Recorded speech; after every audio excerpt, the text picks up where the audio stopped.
So, did you do anything for Father's Day? Not really. In a shocking turn of events, the woman with family issues does not necessarily get along with her family. Nancy was the golden child, so... Oh, so it's all you need to support your sister even though she made all the wrong decisions? Yep, fuckers. Good news, I made a new friend who has similar issues, so it's not as bad as previous years. I ended up spending it with him. Him? Sorry, I'm running late. You can't run forever. The gossips in this cafe put grandmas to shame. Dragons don't really have much of a concept of Father's Day versus Mother's Day. I mean, our word for mom is literally egg layer, and the word for dad is egg fertilizer. Gross. It's mostly just an excuse to take the weekend off and hang out with the parents. Koala wanted to make a cake for her father, by which I mean I made the cake and she smeared a bunch of frosting all over it. Oh, did it at least taste good? Hard to tell under all the frosting. Just a sec. Still pissed at you? A little. All I know is they're trying to let go of the grudge, but I don't think they have much practice in that. So, you know that rabbi that came in the other day whose ancestor worked with my mom? Well, we're working on having him over for dinner, along with Amith, her family, and probably Cyrus too. Definitely Uncle Dave. Who? The Kraken. Oh, that sounds fun. Well, my mom's turning 800 this year. That's a big milestone. She wants the whole gang together, and the more the merrier. I'm in charge of decorations. You're making it pirate-themed, aren't you? Absolutely. You actually spend Father's Day with the folks? How'd that go?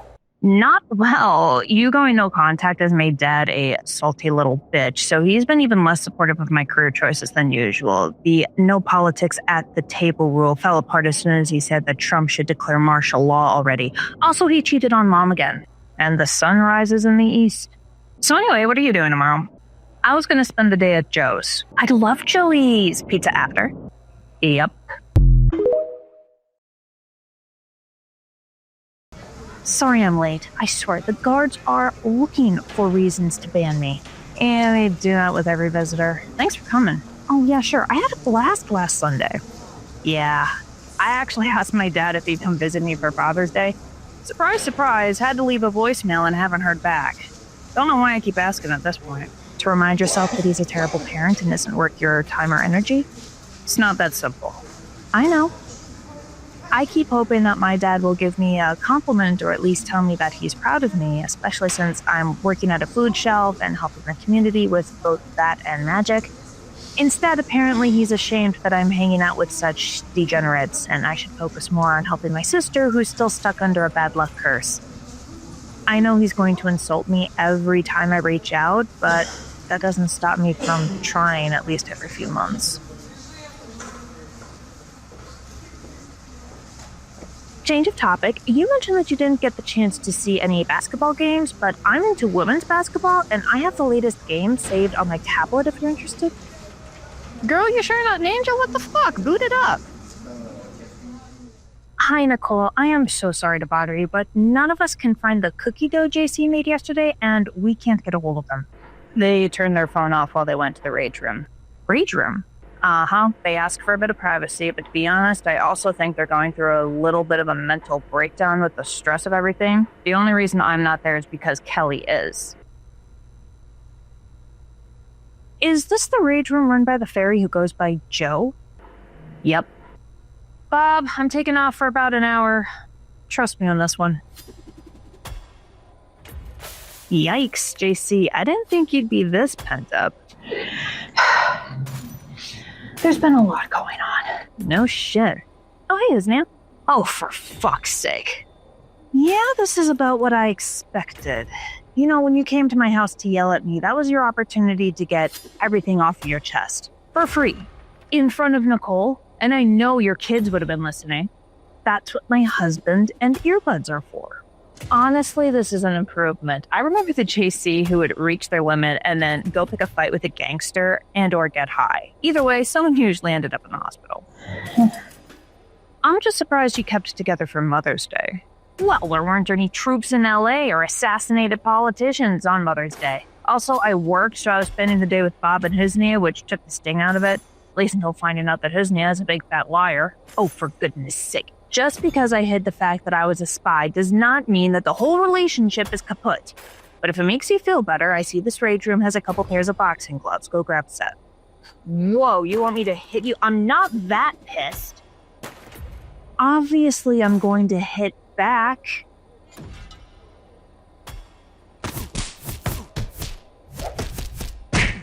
Hey, I'm running a rage room, not a boxing ring. You want to handle your anger that way, you go to the gym. Sorry, Joe. We're all good now. Yeah, except one of us fights dirty. It's not dirty fighting, it's efficiency. Also, what was that thing you did flipping me over your shoulder like that? Oh, you did that. When you charge someone with that much momentum, it's pretty easy to turn it against you. Other than the lip and the eye, are you alright? Yeah, I'm fine. I think I just need a day or two off of work, screw my head on straight, maybe take Nicole up on that therapist. Definitely do the therapist. Also, I'm uploading the fight.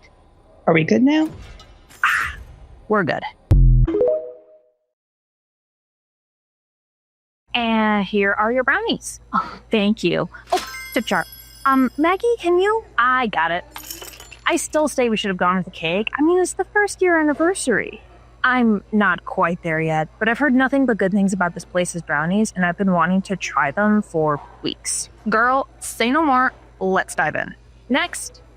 Sheesh. Look at the pig fest. Pardon? I don't get why you're selling sweets to people who are obviously unhealthy. At least tell me the brownies are sugar-free. While we do offer several sugar-free options, including brownies, we do not judge or gatekeep items from our customers, especially since we are not their doctors or nutritionists and thus don't know their individual needs or limitations. You don't have to be a doctor. I mean, look at them. I bet none of them are under 200 pounds. 190, bitch. And that's with PCOS. And I fucking earned my 240 pounds, along with the title of heavyweight champion in the region. I can bench press your skinny ass 10 times over and toss you on the sidewalk, which I will if you don't shut your mouth. And here comes the skinny shaming, right on schedule. Oh, would you shut? We're not going to say that skinny shaming is not a thing. It is for all genders, but the amount of people who shame skinny bodies is not at all comparable to those who shame big or fat bodies. And I know because I've had both. Really?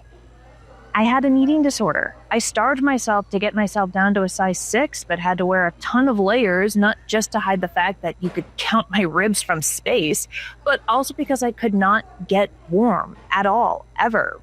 There was no insulation. I was so sick in the winter. I could not walk down my driveway without needing to stop and rest. No muscle. And no one was really worried about me or my health because I was skinny. Not until I landed in the hospital. But now, exactly 1 year later, I'm back up to a weight that every single one of my doctors and nutritionists say is healthy and good. Now, suddenly people are more worried about my health than when I was literally dying of malnutrition. One's appearance or weight says very little about their actual health. Okay, but being fat isn't healthy. That's it! Hey, what are you doing? Let me go. Well, did you think I was lying when I said I'd kick you out? You can't do that. Actually, I can, since I have a very healthy, strong body and several extra parts of muscle. Say hi to the sidewalk. Honestly, skinned knees and elbows is getting off light. Boss might have cursed her to be fat for a little while. Oh, seriously? It would not be instantaneous. She would either fall into a depression or have the bad luck to break her leg and thus be unable to exercise, or medication that she's currently on or would need to take would result in weight gain.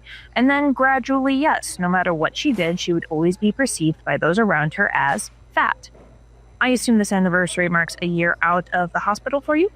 Mm-hmm. You should have told me. I would have given you a discount. Sorry, you're the manager. I should have let you handle that. Well, as long as you don't damage any of my property, it's fine. Quick question. How much can you bench press? Oh, she just broke 315, like today. Oh, yeah, that's the other thing we're celebrating. So, hypothetically, Cyrus is going viral. For what? Is he representing a famous client or something?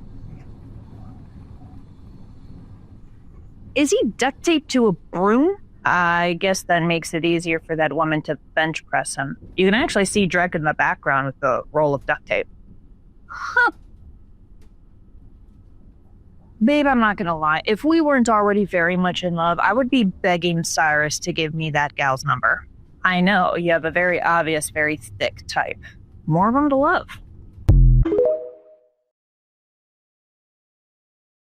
Hey, boss, can you get me all the caffeine, please? Like, as much as you can fit into a large. Dare I ask? You've seen the protests. If the cops can't arrest them, they'll start shooting non-lethal rubber bullets.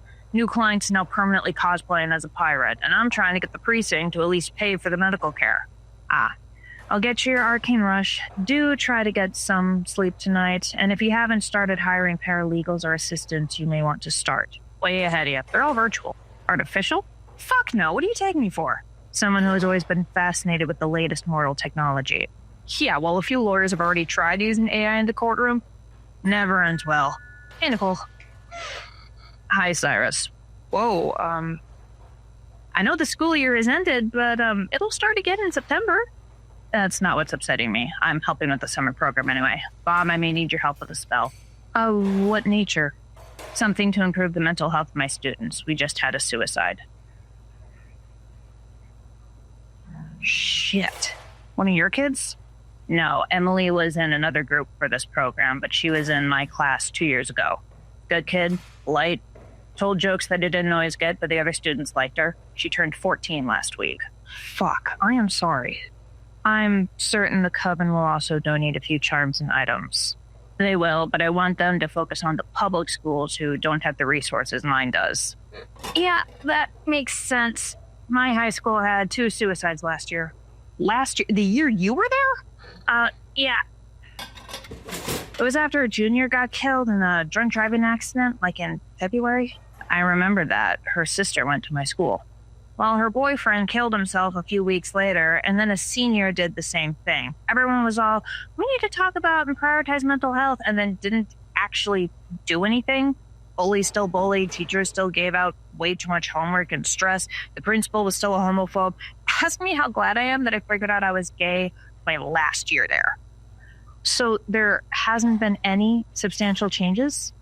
Not according to Logan. He said the school counselors are doing their best, but they need a serious overhaul to do anything actually significant, which costs money, which isn't exactly flowing into schools at the moment and probably won't for at least another, 3 years? Well, that's fucking bleak.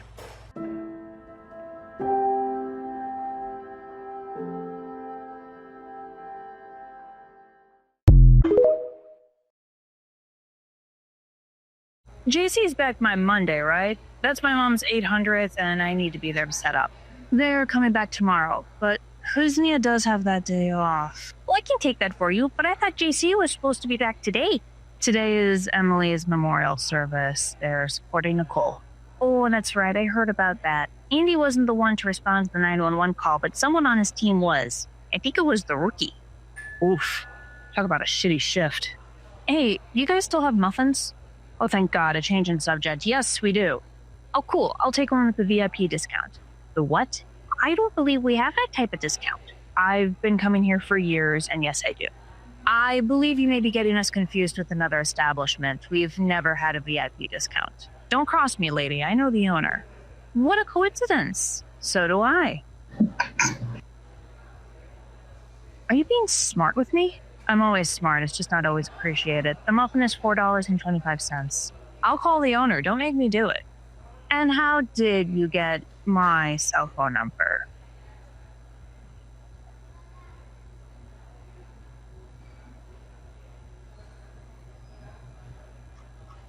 Okay, I'm just gonna...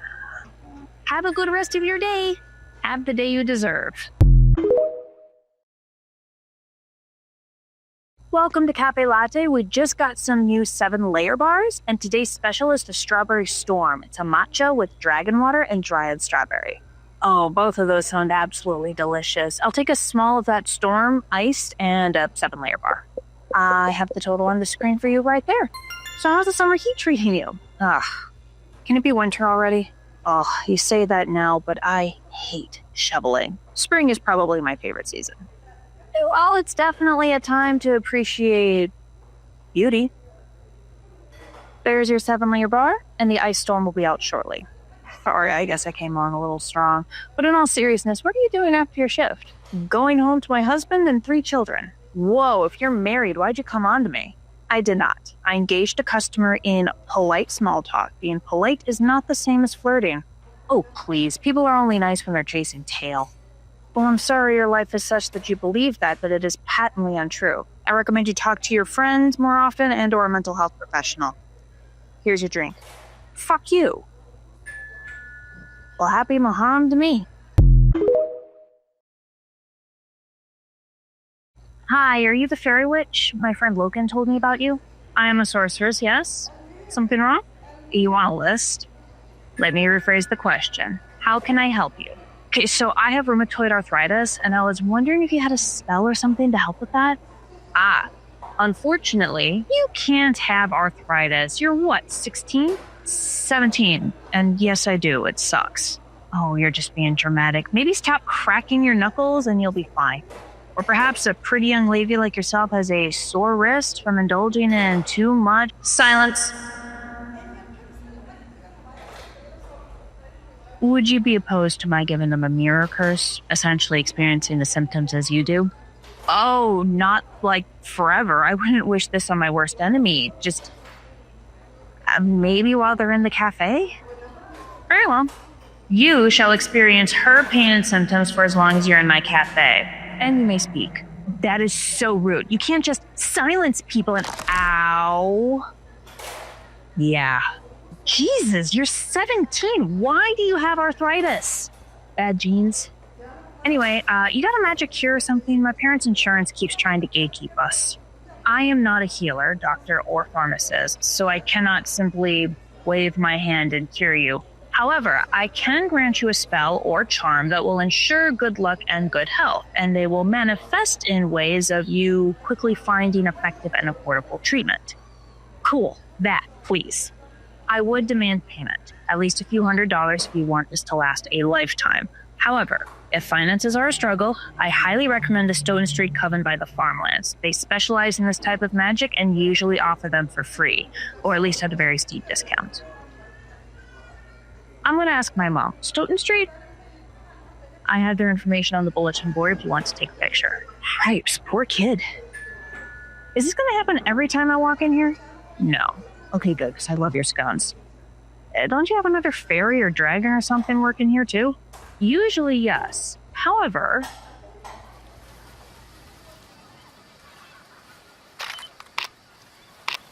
Who the hell did you find to make a pirate ship being attacked by a dragon out of cake? Ameth's spouse. And yes, it will taste as good as it looks. Great though, CSC. I hear you did the decorations. You know, piracy did not look like this. That's what I kept telling them. But apparently, aesthetic was more important than historical accuracy. Well, yeah, name a better aesthetic. Ninjas. Rabbi, I thought I could trust you. Sorry, is this someone else who works at that very cafe? No, remember that ship you used to run with and the gunner who learned how to swear in every single language of the Gulf? Juan Coelho, yeah. He had kids. Happy birthday, ma'am. Let me see you. Oh my word, you have your ancestors' nose. Come. Osiris said you're a rabbi? Don't mind me, just their kid's boyfriend. Receive me, you stopped being new and shiny a while ago. Oh, that's Uncle Dave. Your godfather, even though you're Jewish? Godfather in the modern sense, as in who would have taken care of me and Ameth if our parents died. Gotcha. You want to make a good impression? Compliment how fat he is. Conventionally attractive Krakens are fat, and this guy prides himself on hauling ships. He's still sinking Spaniards? No, actually, these days it's the opposite. He helps bring ships back up, especially modern ones with Amazon packages. Okay, got it. Hey, Mr. Jones, nice to meet ya. God damn, that is an impressive cake. Look at the details on those scales. Well, it sounds like your mother had a very fun party. Oh, it was a blast. And Zeta got to meet Uncle Dave. They used his tentacles like a jungle gym the whole time, just like what me and Ameth used to do when we were hatchlings. Oh, no, that's just adorable. Who could run a race car on some of those tentacles? I'm telling him you said that. He'll be very pleased. Oh, good morning. How can we help you? I think the real question is, how can I help you? Oh, you're gonna help us unload the groceries when the truck gets here in an hour? What? Are you gonna solve all the world's diplomatic issues so I don't have to worry about World War III starting anytime soon? Oh, please. You mean through 2 already. Don't be a pussy. Technically 3. The French and Indian War was a lot more widespread than Americans think. It was still a pain in the ass. I'm a priest at the new church, the one that opened across town. Is that what they were building? I flew over that a few times. Well, my partners and I heard about that. We were wondering when your doors would be open. We know you probably have a website or something, but all 3 of us are old school and can barely manage a text message. It's true. Best way to get a hold of him is to call him, like a nerd. Also, a seraph priest? I hope you're ready for a lot of bad jokes. Oh, worse. My name is Gabriel.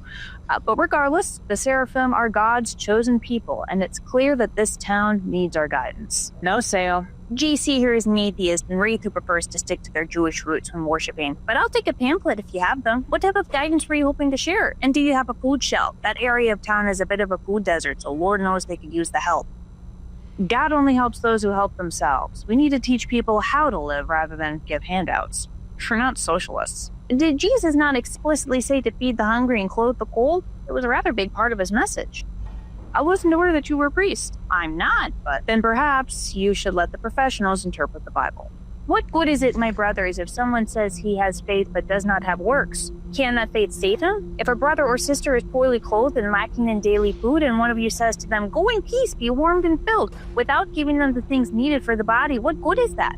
So also faith by itself, if it does not have works, is dead. But someone will say, "You have faith and I have works. Show me your faith apart from your works, and I will show you my faith by my works." James 2:14-18, very good. Oh, tell me, how can you interpret that as anything other than feeding the hungry and caring for community is far more important than preaching pretty words from a pulpit? Because then they stop taking care of themselves and start leeching off of you. Have you ever been homeless? Starving? Sunk in the depths of poverty so deep that you don't know if you'll ever eat again? Of course not. I am an angel, chosen by God, chosen by no one, chosen by yourself to be a jerk. You're an angel, also chosen by God. You call yourself a Christian, but you're hanging out with queers and Jews. And I hear this cafe is run by a fairy witch, a woman who practices dark magic. You need me. Well, you need to get out of this cafe. Come back when you've learned to follow the book you're preaching. Now that's just too bad. Caroline was looking forward to making them her apple crisp for their first sermon, but if they're going to be saying that nonsense, she and Andy will want nothing to do with them. I mean, she can still make it. Oh, yeah, we'll take it off her hands. Also, Oscar, you should have been a priest.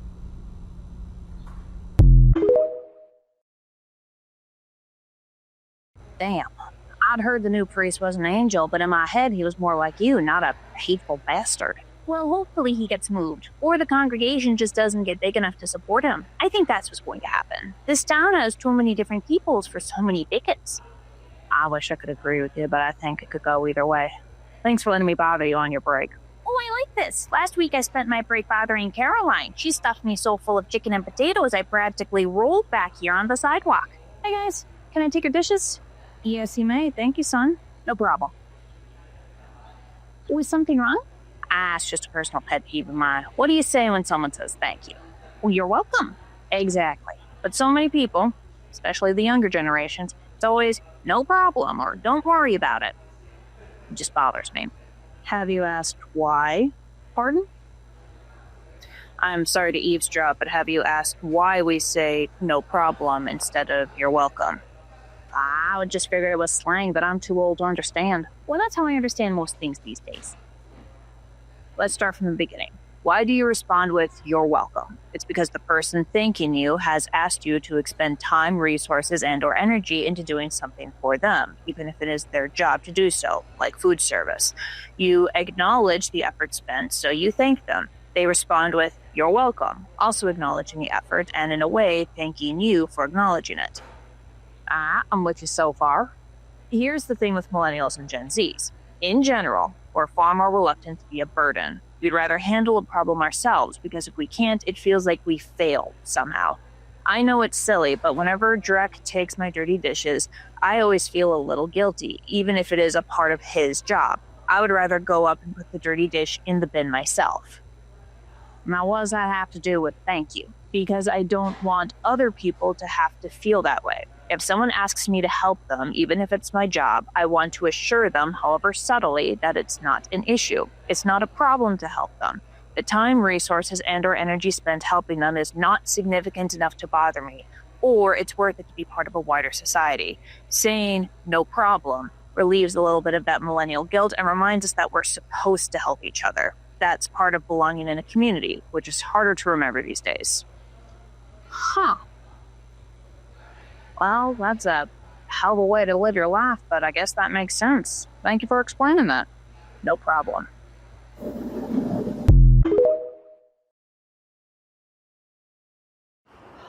Damn it, I knew they'd be closed. Closed for Independence Day, which at this point is less about celebrating our country's mistakes and more an excuse for all of our employees to spend time with their loved ones. Yeah, that's fair.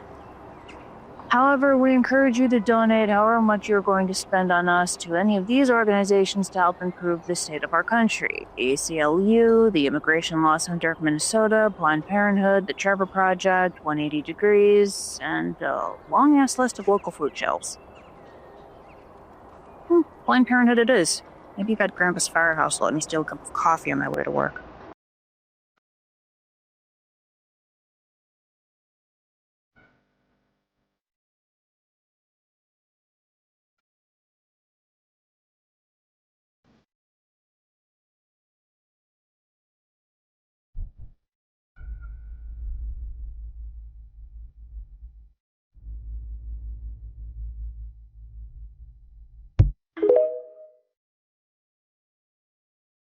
No, but seriously, you could not pay me to use the men's bathroom anymore. I refuse. I'm never going back. Why not? It's a lot harder to miss a urinal than a toilet. Okay, true, but that's not why. After I came out, I still used the men's bathroom because I was assigned male at birth and it's just what I was used to. Then one day I go to a football game and there's a line. So I use the women's because there's no wait. It is so clean. And there's plenty of stalls for everyone. And the women are so nice. One of them is in the stall and she swears because she just got caught off guard by her period. She just calls out, "Hey, does anyone have a pad or tampon?" Like 5 other women, total strangers, just pulled stuff out of their purses and gave it to her. And when I wear a dress or a skirt, men will either say nothing, they'll make fun of me, or they'll try to beat me up, especially in a place as private as a bathroom. Women are way more likely to either say nothing or to even compliment me, especially if it has pockets. So yeah, never going back. Fair. Also, what's with the flower? Oh, your and Granny made it. Got it on the last day of Pride. Nice. Well, that flower makes you look like a girl. Am I a pretty girl? Absolutely gorgeous. Mwah. Get out. You know, you really should do that after they give us money.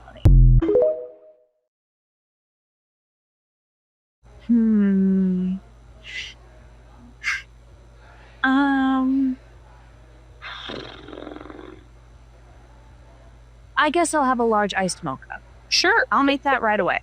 Actually, no, make it an iced latte. Okay. With 2 of those cookies. Sure. Make it a hot latte. Okay. Actually, no, wait, I should eat something healthier. Scratch the cookies, maybe the dates instead. It sounds like you need more time. I'll help the next person in line and then get back to you. No, definitely the dates and the latte, but make it a medium. Okay, total is on the screen for you. No, that's way too expensive. Let me think. Come on, you've got a line. I have a hard time making decisions, okay? So let us make ours first, then you can go. Look, small Italian soda, blackberry, here's a 5, keep the change. Thanks. Yeah, tip jar. Sorry, fairy thing. I'll get you your soda, and then if you're ready to order, ma'am, I'll get started on yours. Ugh, forget it. I'll just go to Starbucks. Yeesh. Gotta deal with that all day? Actually, I'm the dishwasher, so I get to hide in the back usually. We're just a little short right now because Seymour called in sick. Ugh. I can work. Habibti, your fever is 104. Sit down. Anyway, here's your soda. Thanks. My dad and I just moved here. Anything fun in this town? Well, we've got bi-weekly car shows in the summer that turn into music concerts over by the river. They always get really cool local bands that no one's ever heard of, but are always really good. Oh, and there's a game store just down the street. Really good for Magic the Gathering and D&D. Oh, I love Magic. Literally for my graduation party, I just asked for Magic cards, and now I have 2 whole decks I've got to test out. I'm Connor, by the way. Drag. So I'll see you around? Definitely. This is good. Thanks. I'm screwed. If you're reaching for the cookie dough, you're prepared to lose the hand. What am I, Cyrus? Sorry, force of habit. What's up, kid? How can you tell if a guy's into other guys? And follow-up question, how do you then ask them out? The new regular with the glasses. Yeah. Connor and his dad just moved to town after he graduated high school, and he's thinking of either taking a gap year or going into trade school, and he's not really into D&D, but he is into Magic the Gathering and also Pokemon cards. Well, my gator is usually pretty good, but it's not absolute. He ever dye his hair a funky color or wear pride stuff? I don't think so. We just started following each other on Instagram, and I haven't seen any of that. Bible verse in the bio. Not a good sign. He could be like Oscar. Also, Husni and Asif are religious and queer too. In my experience, they're the exception, not the rule. He comes here all the time, and it's not like anyone hides anything. True.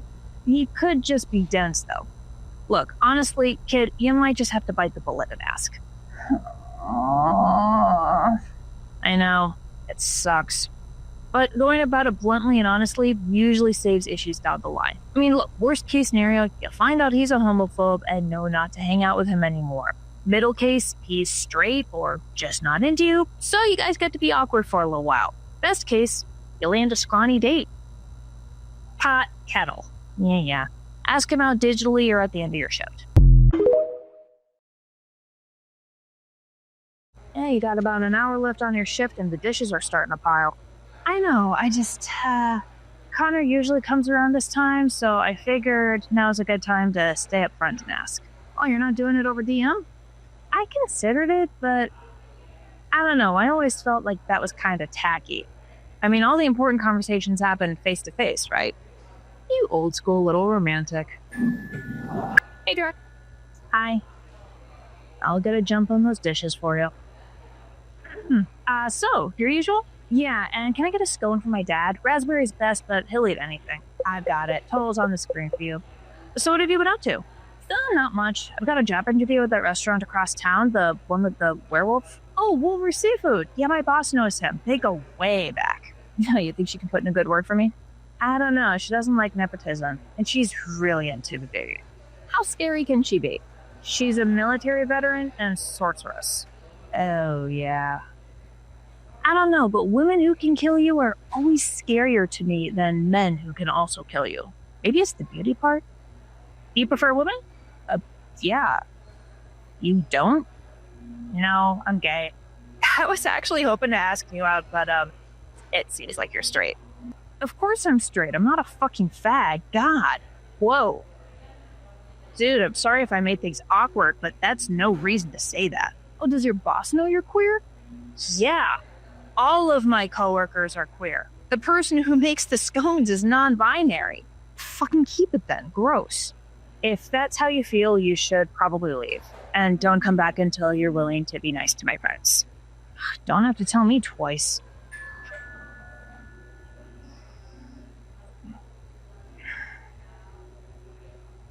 JC, I've got the dishes. Hey. How's it going? And went home yesterday, cried into some ice cream, watched anime, spent some of my rent money on my favorite takeout place while mom made cookies. Your parents charge you rent?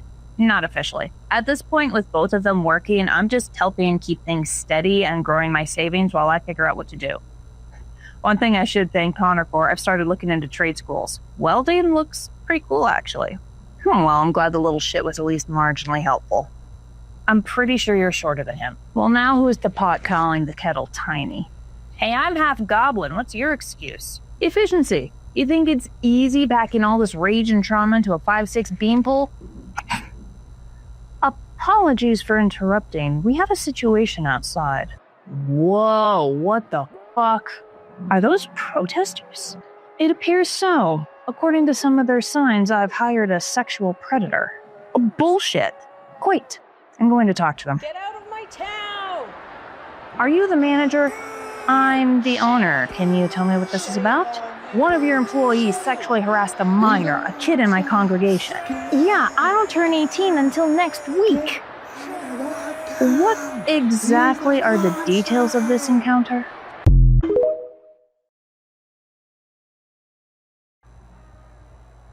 They're protesting me?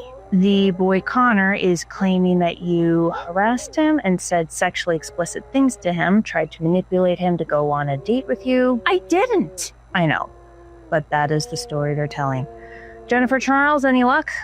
One sec. So there's nothing? Yeah, legally, these guys aren't protesting Drek, they're protesting the business that hired him, which is protected under freedom of speech. Bullshit. Yep. Even if they were at his house, so long as they're on public property, they can say pretty much anything so long as it's not defamatory. Calling Drek a pedophile isn't defamatory? It is, but to prove it in a court of law, it has to do actual damage. Get him fired, start a fight, cause proven physical or psychological harm, that sort of thing. I'd recommend having a third-party truth potion to help publicly set the record straight. They might try to get the police involved in this, which could actually help you. Or they could press charges in a civil suit on this Connor kid's behalf. Even if they won't win, threatening that is often used as a psychological tool, especially if Drek can't afford a lawyer. Which he can, I'll just have to move some stuff around my schedule. God damn it. The law's useless, we're on our own. There's just so many of them. Oh, I do believe that's my fault. Several of those people have been cursed by me for their rudeness in my cafe, and others seized the opportunity to retaliate. See how about a quarter of them aren't making any noise? Silence curse. Drek! Oh, there he is. If you wanted to be a sexual deviant, you should have worked at a bar. I don't know what Connor told you, but I can prove there was no harassment. I asked him on a date. He said no. I accepted it. That's it. You're an adult. He's a child. I am less than a year older than him. Also, Bob can give us a truth curse, or the witch coven if you'd prefer. I swear there was no harassment. I'm not subjecting anyone in my congregation to witchcraft. Okay, we do have security cameras. We could probably get something off of that. Those will be doctored. The only way this ends is if you leave town. I didn't do anything wrong. Tell it to the cops. Step away from the goblin. Drek, go inside and see about getting me an iced unicorn mocha. I've been craving one all day. I don't think I should leave you alone with these people. I can handle a few homophobes. There's like 30 of them. We're not protesting him being gay. We're protesting a child predator hired at this establishment. We both know that's not true. Believe what you want, ma'am. Just know that you're protecting a pedophile. I am not. I have seen the hatred of your kind for almost 200 years, stepping on those less powerful than you to make yourself feel strong. The only thing that's changed is the lies you use to justify hurting others. You should leave. You're not human, or angelic, vampire, and transgender. Jean? Oh hey, another pedophile. At least we can chase this one out with a simple crucifix. Hey, she is not. And you really need to stop slinging that word around. You're just making it harder for real victims to come forward. Oh, you're blaming the victim now? Let's take a truth potion right now, you and me. I'm not touching any witchcraft. Oh my god, why did I think you were cute? Be gone, you undead freak. Now! The power of Christ compels you.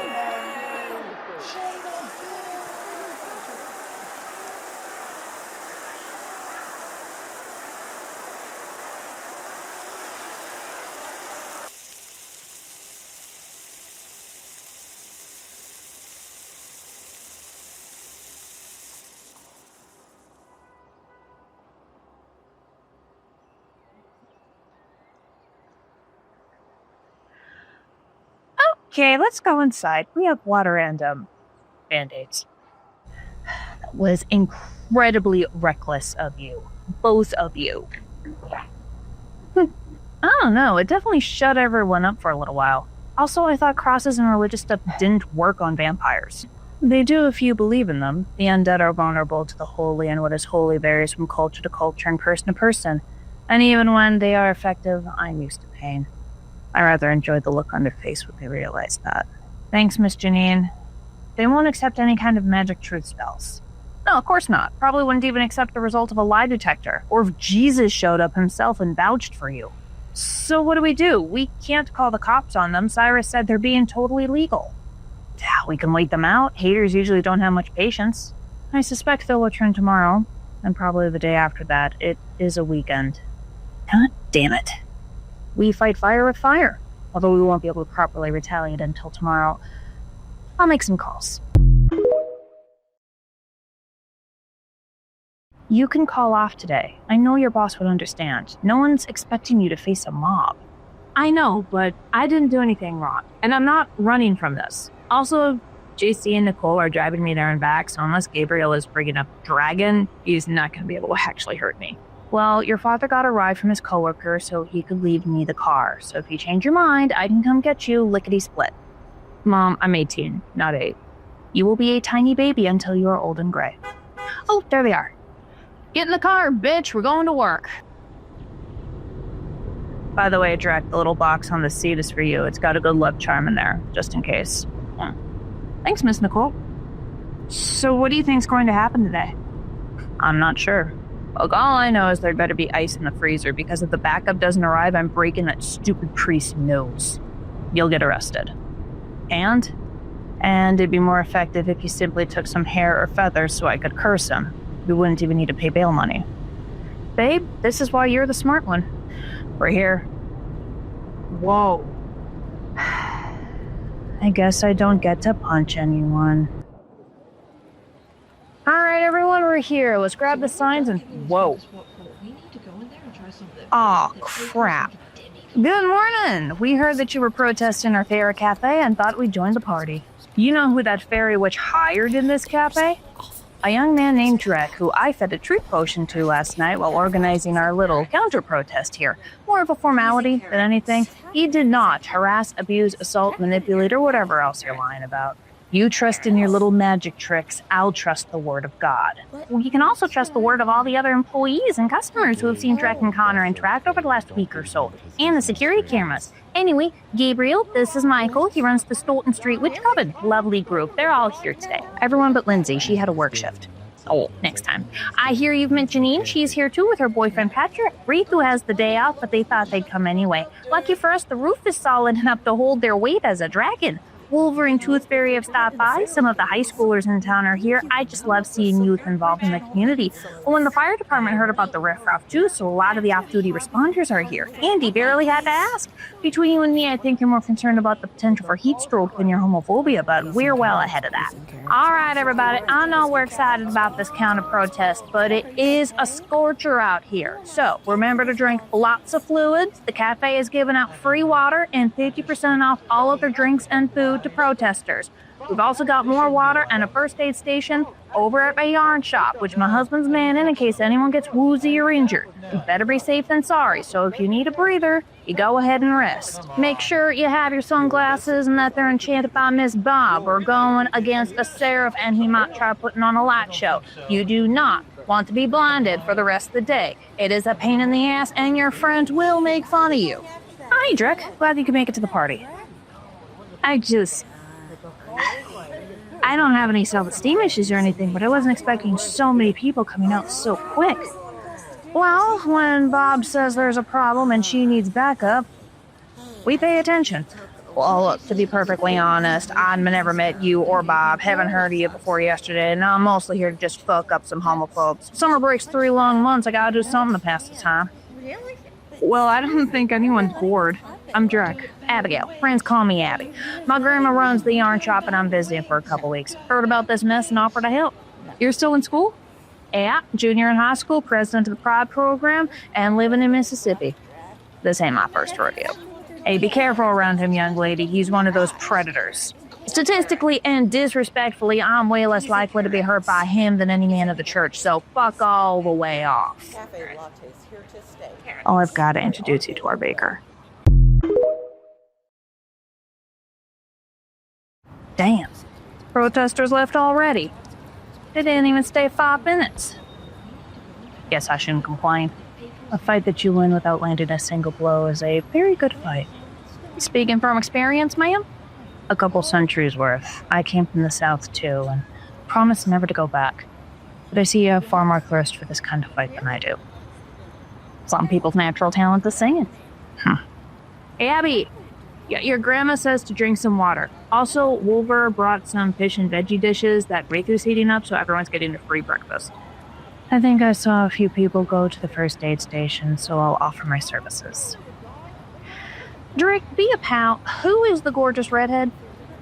Oh, that's Janine. She's a vampire, she's trans, out and proud. She's served in the military as nurse and soldier for like 200 years, I think. And she's dating Patrick, the werewolf in the D&D shirt. Damn it! I know. Patrick was actually my first gay crush and gay awakening, even though I knew it wouldn't happen because he's straight, so yeah. Nah, I can see that. I may be a lesbian, but I ain't glad. Certainly better than the four-eyed twig who started this mess. I'm sorry. He did look really cute when he was geeking out over Magic at the Gathering. I had no idea he was such a nut until I told him I was gay. We all make mistakes. Well, truer words could not be spoken. You must be Abigail. I'm Oscar. Mr. By Awakening, I assume. What now? Well, seeing as I was the only openly queer person in my family, who do you think my granddaddy called when he realized he and Nana had an interest in the cute angel who works at the coffee shop? Oh, I guess that would cause a bit of a tizzy. Don't worry about it. I ain't a gossip girl. No one else in the family knows, so you still get to have your big introduction. Oh, I doubt that'll happen. We're just friends, albeit with benefits. And most of those benefits are your grandmother's cooking. Sure. Bob? Problem. Uh-oh. Oh, damn it, I knew this was too easy. What's the issue? Gabriel and the protesters are at the 4th Street food shelf demanding they fire Drek's father. Stop raising predators! Stop raising predators! Stop raising predators! Take your kid to a conversion camp, you jerk! Hey, you all need to get my son's name out of your fucking mouths right now! You need to take your toxic filth out of this town. We were here first! We're serving lunch in 2 hours. Do you know how many homeless people are queer? Oh, don't worry, they can handle themselves. Oh, it's not our guests that I'm worried about. Hold on. Bad enough you're giving out free food to social leeches, but you're also feeding degenerates? You don't kick them out? If I get a hold of just one of your feathers, I will curse you so a spider crawls into your asshole every night for a decade. Jesus, Lindsay, where'd that come from? Oh, I got the idea from my sort of boyfriend? Sort of boyfriend? Hey, quiet down. Sort of boyfriend? It's complicated. I mean, I like him. I'm pretty sure he likes me, and we're definitely heading that way, but it's complicated. Since he's in jail, we are going to have a conversation about that inside because there's nothing that we can do about these chuckle fucks short of calling the cafe, which we should probably do. Yeah. Get out of our town! Dad, are you okay? Perfect timing. Let me get the bread rolls out of the oven. Yeah, you're fine. Sorry, I didn't want to bother you guys with this, but our guests were starting to line up and they were getting heckled and things got heated. Hey, it's nothing that a dragon flying over and physically getting between the two groups can't stop.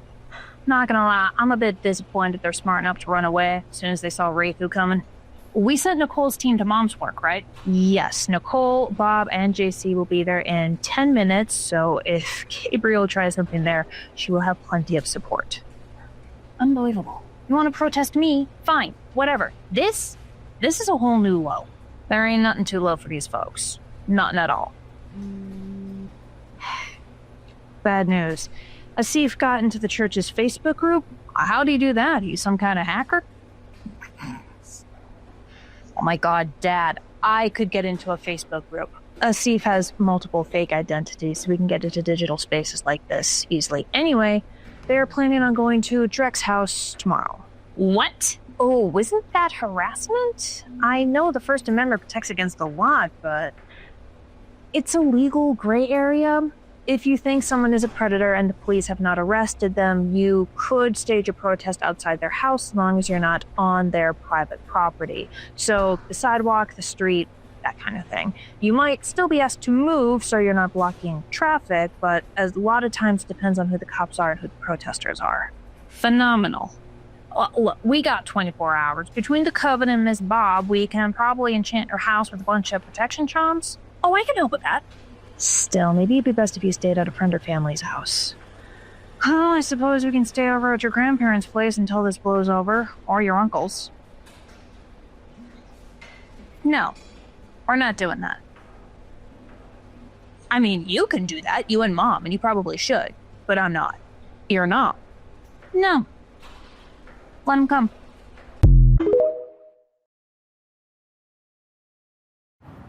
Gabriel's church is protesting Drek's existence at his house. Today. Yep.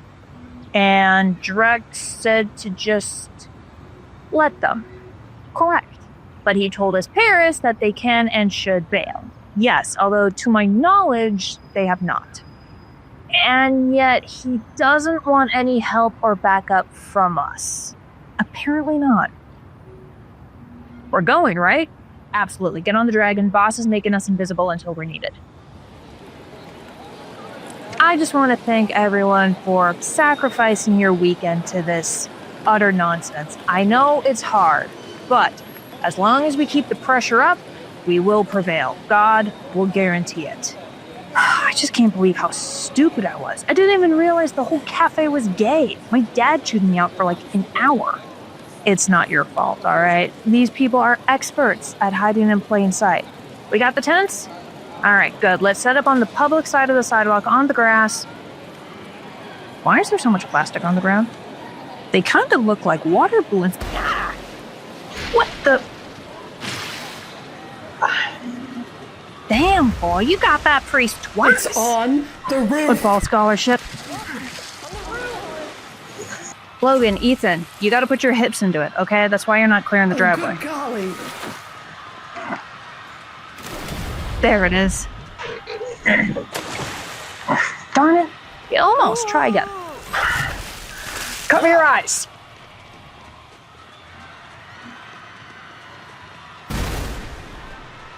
Nice try, asshole. Bob enchanted our sunglasses at the last protest. Oh, good. They're heading into the street. Catapult! It's a trebuchet. Then, water balloon me. I filled the basket behind you. Whose basket needs a refill?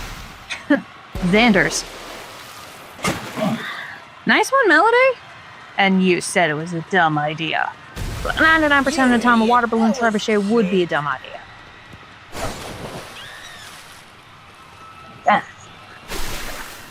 Although I'll admit, this 1% seems pretty effective. That's giving us a hell of a reach. Xander, there is no way you're going to be able to hit them from here. They're across the street. Nope.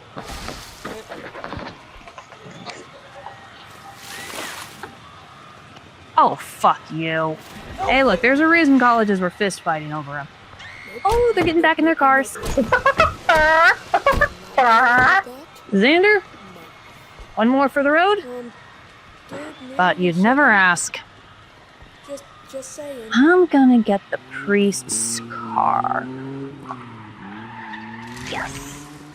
Drek, my hat goes off to you. I'm gonna have to use this next time. Oh, please do. Your southern summers are ridiculous. That'll save everyone from heat stroke. Drek, can you tell your parents to turn off the hose? Because the screwy thing is all the way down there. Dragon berries! Guys! I told you I had this. Hey, we know. That's why we stayed invisible until and unless things got out of hand. It is typically better for one to fight their own battles to deter future attacks, which is why we did not join. Although it did look fun. Well, yeah, bullies can't stand people who hit back, even if it is ultimately harmless. It's 90 degrees out. They should be thanking you for pelting them with water. Also, my sister has that exact same top. It's so comfy. Well, intros. JC, you already know Xander and Melody from that party you drove us from. Mike's Hard Lemonade. Yeah, I'm never living that down. Never. They're home from their first year of college, so I called them to ask if they'd help. Abby gave me her number at the last protest and was totally down, and then I called Logan, who was living with Ethan, who called Ben, so we got some extra helpers. We stayed overnight. It was my first sleepover. Usually there's more video games and less political stuff. Are there still water balloons? Sometimes, yeah. And food from the parents, which is half the reason I showed up. Is that a water balloon trebuchet? Yep. Took us all night to put together, but it wasn't too hard. She's getting an engineering degree. I wanted to fill the balloons with paint or hot sauce, but apparently that would have caused a lawsuit.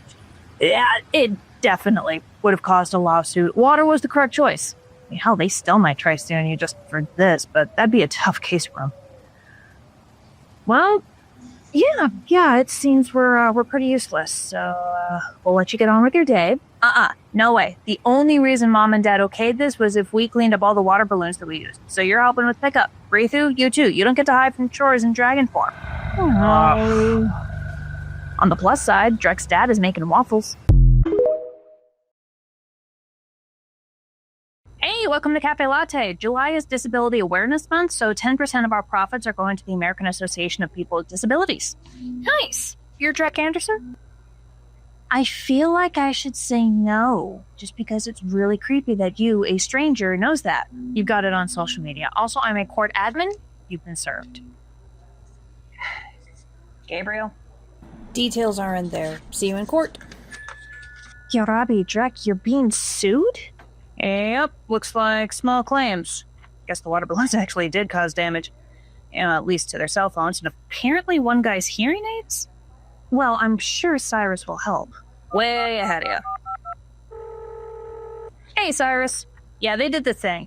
We are willing to offer you an invite to my dad's next barbecue, unlimited waffles whenever you visit over the course of this case, as well as a plate of my mother's coveted peanut butter and jelly brunch. You rang?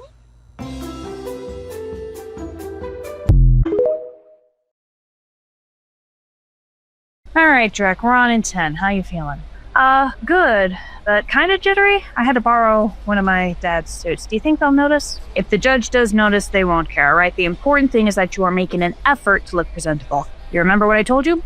Let you do all the talking unless the judge asks me a direct question. If they try pulling up the harassment accusations again, do not take the bait. Bob already provided you with video evidence. She and everyone else is willing to go under oath as witnesses, and you can even push to have Connor and Gabriel go under a truth potion. The people who win court cases are the people with the most patience, endurance, and usually money, but you take payment in snacks and drama, so we're all good. Good man. Ready? Ready. Mr. Johnson, I'm not used to seeing you in small claims. Isn't this usually not worth your time? If you knew the full story behind this, you'd be along for the ride, too. Well, you know, a settlement would save everyone a lot of time. No sale. I tried. Well, we've got a meaty savings account, kid. I'd be willing to drop the charges if he leaves town and never comes back. That's a no. All right, next case. We have Westview Protestant Church versus Anderson suing for minor property and emotional damages. I don't suppose there's a settlement in the works? Nope. No, Your Honor. My clients were protesting a man they have every reason to believe was sexually harassing a child of their congregation, and he destroyed many of their electronic possessions in retaliation. That is defamatory. We have security footage proving that there was no harassment, at least not by Anderson, multiple witness testimonies, and my client is willing to go under a truth potion. Matter of fact, I motioned to compel a truth potion onto Gabriel White and Connor Paxton, who is now an adult, to clear up any more false rumors of sexual harassment and prove that my client was himself the victim of harassment and was defending himself and his family with water balloons when the plaintiff showed up on his private property, which, considering his Second Amendment rights, was an absolute kindness. That would violate my client's First Amendment rights. Truth potions are products of magic, and Westview Protestantism denounces such practices. And frankly, the motives don't matter here. The fact is, Drek Anderson threw water balloons at a group of people, permanently damaging many of their cell phones, a set of hearing aids, and a couple of Apple Watches, which many of them cannot afford to replace easily. They're just a tiny church. Your client's homophobic motives absolutely matter here. My client was acting in self-defense, plain and simple, and given that your so-called Christian clients went so far as to protest Anderson's father volunteering at a food shelf when they couldn't get to Anderson himself, and then went to his mother's house. They've gone from First Amendment to harassment. Now who's being defamatory? The defendant's motion to compel a truth potion is denied on First Amendment grounds, but if the defendant is willing to go under the potion, I will allow it, as well as the other evidence you have submitted from security cameras and witness testimony. We'll go forward with the jury trial next week. Next case. Not gonna lie, I was hoping she'd throw it out, but we got a very strong case. Yeah, I'm not worried about that. Isn't Gabriel's whole argument that he and his congregation are too broke or poor to pay for the stuff that I damaged? Yeah? Then why does he have a Samsung Galaxy S25 Ultra?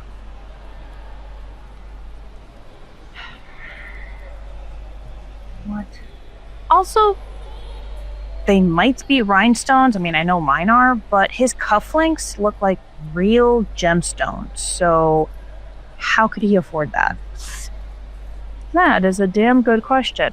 And now you're going to help me fill out the paperwork and to trigger an investigation into his finances. Ew, why? Because dyslexia is a bitch. Come on. Dirk, my lad, your friend saved you a table on the patio, the one with the red umbrella. Awesome. Thanks, Wolver. Also, Cyrus told me about your case. Congrats on that. Dessert's on the house. Oh, thanks. Hey, guys. There he is. Drake, get over here and tell me what the hell happened. I've got a flight in 5 hours. Yeah, we heard that the charges got dropped. How'd that happen? Yeah, and is Gabriel going to come back? What are the chances that he's staying down? Well, he'll stay down for the next 2 years-ish. So last week we started the trial, which Gabriel started because he claimed that he and his congregation were too poor or broke or whatever to replace the cell phones and other tech we damaged with the water balloons. But then I noticed that Gabriel had a brand new cell phone anyway and really expensive cufflinks. Okay, but that doesn't necessarily mean anything. He could have gotten it on a payment plan. Yeah, and my dad's got a pair of cufflinks that have been passed down the family 3 generations. 4 when they get to me. Yeah, I know. But it was enough for Cyrus to call for an investigation into Gabriel's finances and that of his church, which Gabriel's lawyer really tried to fight. I mean, you'd think they would welcome that or even trigger it themselves because it just proved how broke everyone really is, right? Especially a new church like that. But they really tried stonewalling. Oh, he was stealing, wasn't he? What? No. Gabriel was embezzling funds from his own church. Like, so much of the money that was supposed to go to things like building upkeep was just going straight to his bank account. And, as it turns out, he was committing tax evasion too. Priests have to pay taxes? Apparently, yeah. So what about your lawsuit?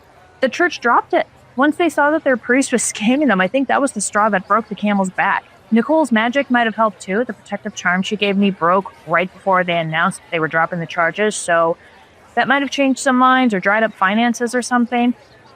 Gabriel's getting 2 years in jail and a big-ass fine, so he's out of our hair for a while. Couldn't have happened to a nicer fella.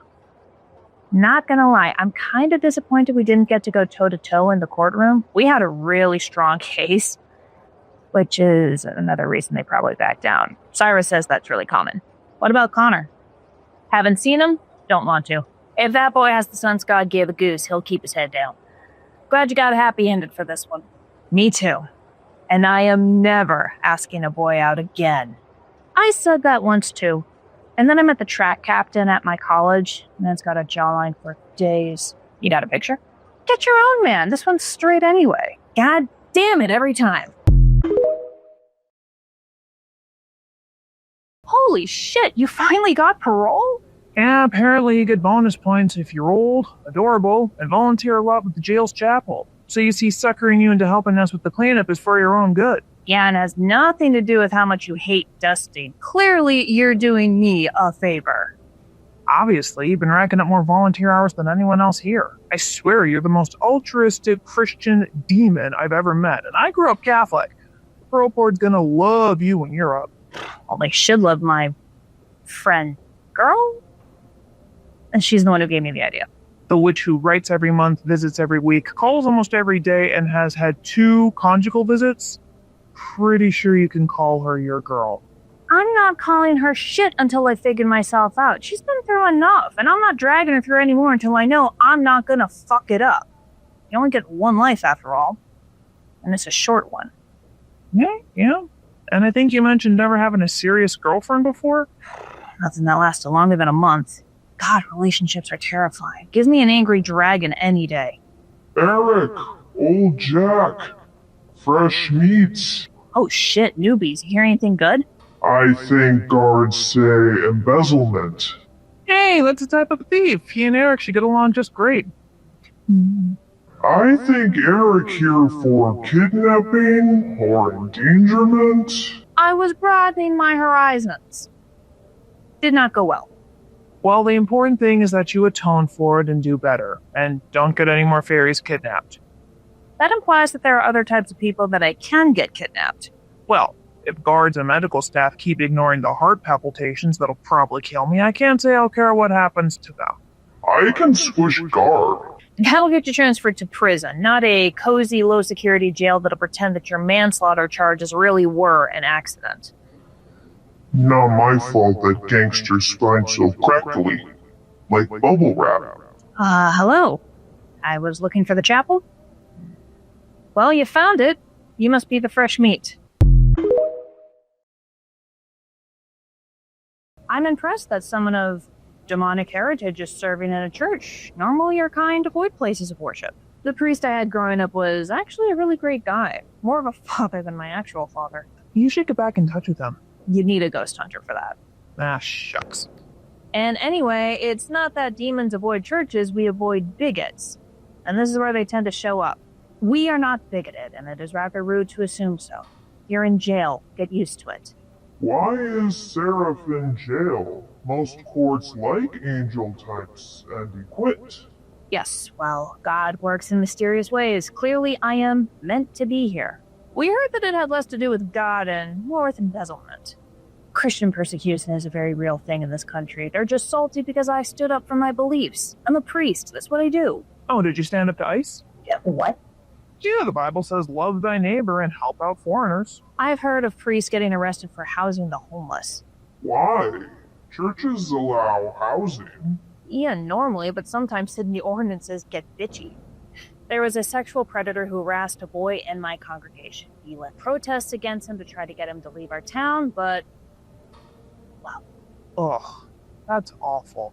I swear, no one actually cares about assault or... He's lying. I am not. How do you know? Lindsay's last letter.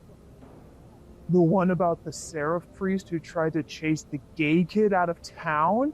He was a predator, and everyone else was just too scared of being called a homophobe, like that's supposed to be a mark of shame. Well, who wants dibs? Dibs on what? I'm too old for that nonsense, and I'm set for release next week anyway, so you kids have fun. Eric has puny human arms. Good for warm-up. Oh, really? Thanks, man. Dibs on what? Pinata. But the guards won't let us have baseball bats, so, we'll have to make do. Well, good morning, Andy. Did you get Abigail to the airport? She made it there in one piece. Personally, I think it'd be safer if she drove, but she and her parents insisted on a flat. Statistically speaking, you're way more likely to crash your car than a plane, but you can survive a car crash. What's this? Siren Song tea. We're selling it in bags now for people to take home. No shit. What's the flavor on this one? Green and minty with some fruit. Well, I did recently realize I'm a fruit. Boo! You can get a bag at steepitsimple.com. The bad jokes will not be included in your order.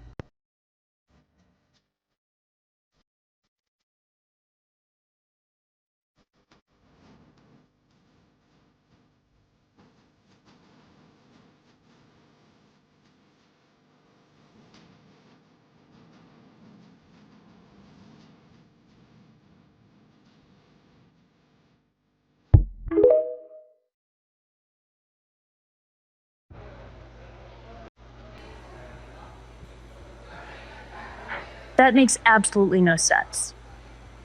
Do you hear me? Yeah. What? Given the magic system that you have created, it makes no logical sense for that book to exist in this universe. This isn't Deadpool. Okay, I know I let you break the fourth wall a few times. Let me? But I really think you're looking too far into this. It's just a subtle reminder to my fans to pre-order the book, and if they've already done that, to maybe give money to my Ko-Fi account. Well, I think you need to get a little more creative with your marketing. Woman, you are my marketing. At this point, I'm your whole career. I think Bob's finally lost her mind. Surprised it took this long.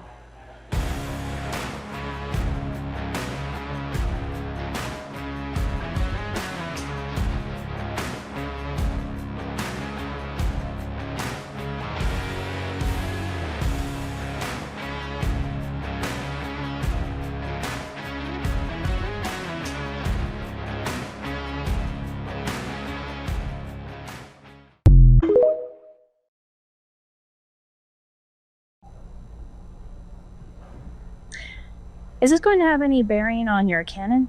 No, she doesn't like breaking the fourth wall except to sell things. Damn right. She also doesn't like putting in extra effort. Hey, work smarter, not harder. I'm assuming your powers are limited for the sake of narrative tension. Of course, I can't curse any rude Karen who steps in my cafe. I need the full name or their DNA. Shame. So how'd you get this job? Wandered in and made some awesome desserts. You? Interviewed, but with dessert, yeah. It's so hard to get a job these days, especially with a record. Yeah, but juvie stuff gets thrown out once you turn 18. Oh. You were smart and stopped after you were an adult. Oh, fuck. Is that where you're going for your cigarettes? Post-withdrawal jitters? Yeah, I'm gonna duck out for a smoke. Want one? I quit. But I'll go with you.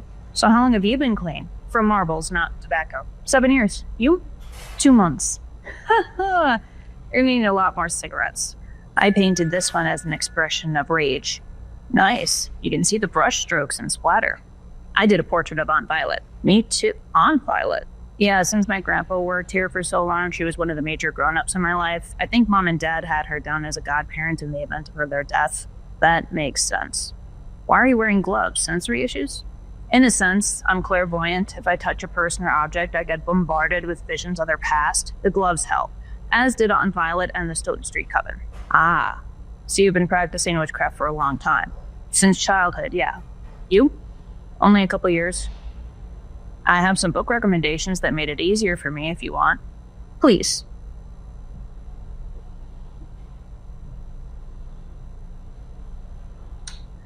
So, JC made cookie dough. Yeah, they'll be gone for a while. Lead the way.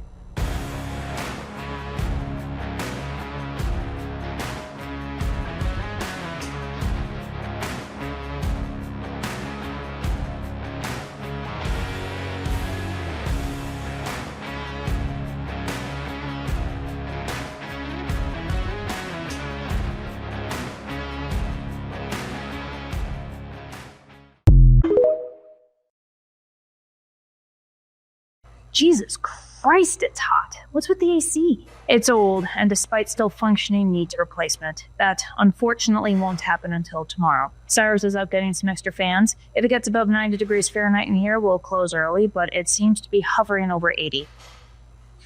I demand extra free drinks until the AC's replaced. Nicole's been riding my ass about staying hydrated. Granted. Welcome to CaFae Latte. I'll take a rose matcha, large, iced. Hot. I hate the taste of iced matcha. Coming right up. Payments on the screen. Ooh, it's hot in here. Our air conditioner's a cranky old man. It'll be retired tomorrow. Talk about bad timing. This heat wave's gonna be the death of me. Uh-huh. Here is your drink. Feel like you should comp me or give a discount or something. I'm dying over here. Would it perhaps have something to do with the heavy sweater and hot drink? Hey, this is fashion. It's heat stroke. I can smell your pit stains from here. Oh, whatever. Let me know when your place is actually habitable. I swear, people's collective IQ just gets lower and lower every day. Michael, welcome. Jennifer Charles just pulled some rosemary chocolate cookies out of the oven. A new recipe if you'd like to get feedback. How was your day, bud? Not great. Could definitely be improved by a hot cookie, so I'll take that and an iced chai, medium. What's wrong? Julia's preschool called me in yesterday. She was throwing rocks at the other kids. Oh dear. Well, I get there, and the principal and parents of the other kids have already laid into her. She was crying. I asked her what happened and why, and apparently the other kids had pushed her and her friend, stolen their toys, and otherwise harassed them all day. So it was self-defense, or at the very least, a justified retaliation. Principal sure didn't see it that way. I pointed out that suspending both Julia and her bullies just teaches future victims not to fight back and let themselves get hurt, since they'll be in trouble for defending themselves.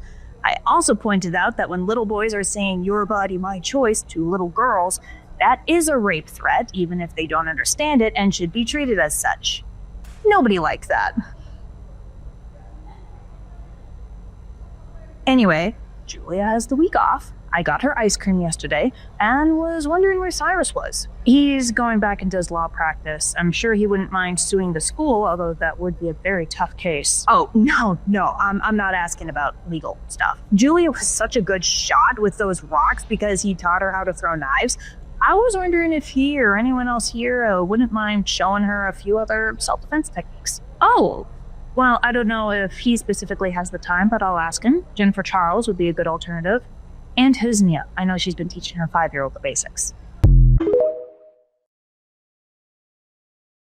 Good morning, darlings. I thought Husnia worked Wednesdays. She had a change in schedule. Have you met Michael the Witch? And his adorable daughter, Julia. What is she, 4, 5? Thereabouts. He started watching Husnia's baby twins on his day off, Wednesdays, so she can teach Julia and her eldest, Paula, some basic life skills. No, sweetie, you want to make a fist like this. You tuck your thumb under your knuckles so that it's safe, just like Koala's doing right there. Otherwise, it can break your thumb when you punch someone, and that really hurts. There you go. Very good. All right, you're both a little too short for eye gouging, so we're going to learn how to break someone's foot if they grab you. Oh, I just love hearing that. You know, some of my fondest memories are when my daddy taught me how to use a shotgun. Of course, it was largely for hunting and the occasional tournament, but it's a good skill to have. Tournaments? Did you win? Honey, I had a whole shelf of trophies when I was a teenager, and I'm proud to say that when my daughter was that age, she completely outclassed me, made it all the way to nationals. Is Abigail learning? Oh, she did learn, but she's hesitant. Not out of a sense of fear, but a sense of morality. She's rather anti-gun and wants stricter legislation. Thinks glorifying them in sports will make that harder. Personally, I think if she's going to keep going to protests when she reaches 18, she should be carrying, but she says that'll make a bad situation worse. Well, in terms of defensive weaponry, there are alternatives. Collapsible staffs and batons, pepper spray, mace. Ain't pepper spray and mace the same thing? Not traditionally. Bob? We have a problem. Yes? Is that a baby?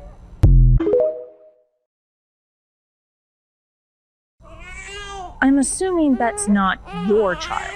No, someone just left it here in the carrier, and now it's squirming. No, it's because you're holding them like a sack of potatoes. Here, hand them over. There you are. Just like this. My guess is 4, maybe 5 months old. Are we certain the parents aren't in the bathroom? I checked. Yeah, hi.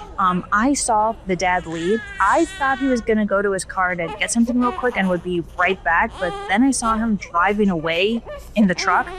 I was just about to call someone. Who the fuck leaves their baby behind? Language, there are little ears. I've actually done that. It happens more often than you think. Parents of babies get overwhelmed easily, especially with the firstborn. I left my eldest in the bank one time, made it halfway out of the parking lot before realizing. I almost melted into a puddle. I was so embarrassed. Luckily, the bank teller was keeping an eye on it. Well, I imagine the father will likewise realize his mistake and return shortly. Near police, non-emergency number, how can I help you? Hello, a customer left a newborn baby in my cafe an hour ago and has not returned. The baby appears in good health, but we have no food or equipment for them. I mean, if they get fussy enough, I've got milk in the fridge. Babies need special milk, not cow milk, darling. Didn't they used to use animals in the old days before formula if the mom wasn't available? And many babies died before they were 5. Oh yeah. Child Protective Services are on their way. Caroline, I greatly appreciate your help with this. Would you like a free drink or pastry? Oh, I'll try one of those rosemary chocolate cookies. Those look divine. Yes, they do. Now, you're letting me be paid in cookies today, and that is just absolutely precious. You made a good day better. Yes, you does. Yes, you did.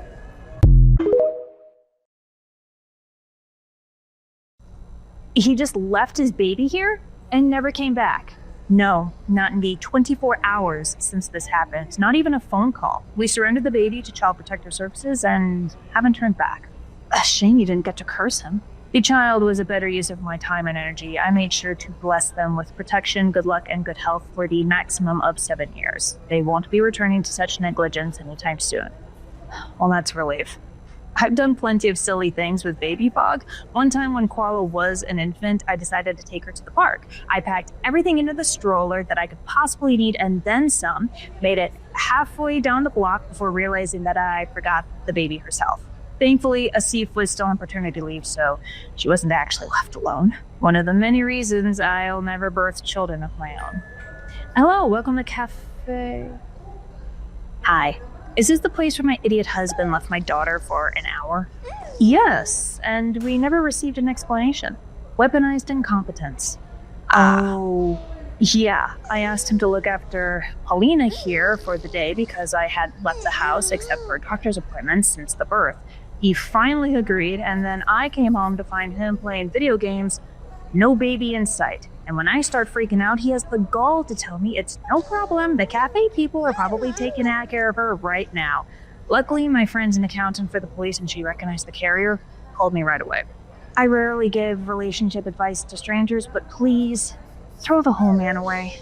That's the plan, and half the reason I'm here. I just know he's going to try to get some sort of custody so he won't have to pay child support, but after that stunt, it's not happening. If and when it goes to trial, would you guys mind testifying or showing video proof or whatever? Of course. In fact, I will do you one better. This is the contact information for a lawyer going by Cyrus. He doesn't typically work in family law, but he'll know those who do. He'll get you set up. Oh, thank you. Weird tip jar. Anyway, I also came by to thank you for watching after Paulina like that. You're welcome. Though you should thank the owner of Yarn Granny's shop just down the street. She did the brunt of the work. My employees and I would have been useless. Oh, the yarn store? Oh, I haven't been able to do my fibercraft since the pregnancy. Come on, Paulina, let's get some celebratory divorce yarn. I think I want to splurge a little on alpaca. That is one effective blessing. And it doubles as a curse for the father. He is not getting that custody. Hey, Bob, I might need to change my hours a little bit. I got another job. That's 3, including your work with the Sphinx. Is everything all right? Oh, yeah, honestly, I would do this for free, but a little extra cash always helps. It's GMing. You're being paid to be a game master? You little shit.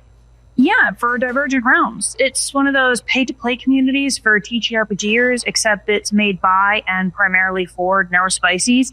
It's mostly D&D, but they'll host pretty much any role-playing game. Huh. Can allies join? Patrick might be interested. Oh, yeah, you just gotta know that it's a spot for people to unmask and or practice certain social skills. You know, building a safe spot online. All the GMs are trained by a legit counselor who specializes in autism, ADHD, trauma, that type of thing, to make sure that the space they're running is safe. And that's why I signed up, because I'm lucky enough to have a community that supports me in my weird brain moments, but not everyone is. So if there's any shaming of people's neurodivergent behavior, my job as GM is to eat them out. Badass. You get 20% off when you use this promo code for the next 30 days.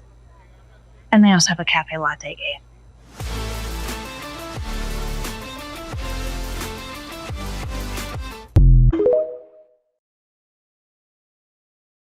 Benjamin, Ethan, Logan, lovely to see you all again. Hi, Miss Bob. Ethan and I have a school project, so we thought we'd do some work here because you've got the good snacks. I don't know why we need a babysitter, though. Because if you die, it's on us. Can I get a medium latte, double espresso, and then whatever they want? My mom gave me cash. Quite a bit of caffeine for one so young. Well, if teachers and principals really cared about my sleep schedule and mental health, they wouldn't assign us so much homework. A small iced chai, no ice, please. Oh, and one of those brownies that looks like a mummy. Oh, those look so good, and you're not skimping on the frosting either. One of those for me, and a soda, raspberry. Please. $27.35 is your total. We'll have those drinks and brownies out shortly. Next. Hey, Bob. Full moon latte. Make it an Americano. I've got meetings all afternoon. They never showed that in the war movies. Militaries have always run on more paper than steel, but that doesn't make for a good movie. I guess. Is that the Krampus kid? Maybe we can try to make one of those eagle feather headdress things ourselves? Not every native tribe used eagle feathers. Well, yeah, but the Sioux did, and we're studying the Sioux. I think they prefer Dakota. Or Lakota. I can't remember. I just know that Sioux means snake, and it's something that the natives call them to be mean, and that's what caught on. Yeah. I just wish there were still Native Americans around. Then we could ask them this stuff. Wait, they're all gone? Yeah, I mean, that's what my mom said. Boys. Hi. Still here. Your mom was wrong. Wait, you're Native? Half Lakota, half Irish, 100% screwed over by the colonists. Sorry. Wait a minute. If natives are still around, then why do all the history books stop talking about you after all the Wild West stuff? Because that's when the Indian Wars more or less ended. The US government stuck us on a bunch of reservations and then mostly forgot we existed until we poked them for things like food and healthcare and human rights. The Dakota have a spot about half an hour west of here with a pretty decent community center. Pretty much all of the museum people are native, so they can answer any of your questions for your project. I have everyone's drinks and brownies. Can we get ours in bags instead of plates? Logan, we're going. Guys, I just started on my math homework. You can do your math anywhere. Now come on. You're Americano? Thanks. Who tells their kids that all the Native Americans are gone? People who don't want to deal with the guilt of benefiting from a genocide. Oh, so you're helping the Squirts with their history homework? Yeah, apparently Ethan and Ben are at the Native American part of their history class, but decided to look into the more modern chapters rather than the stuff everyone already knows.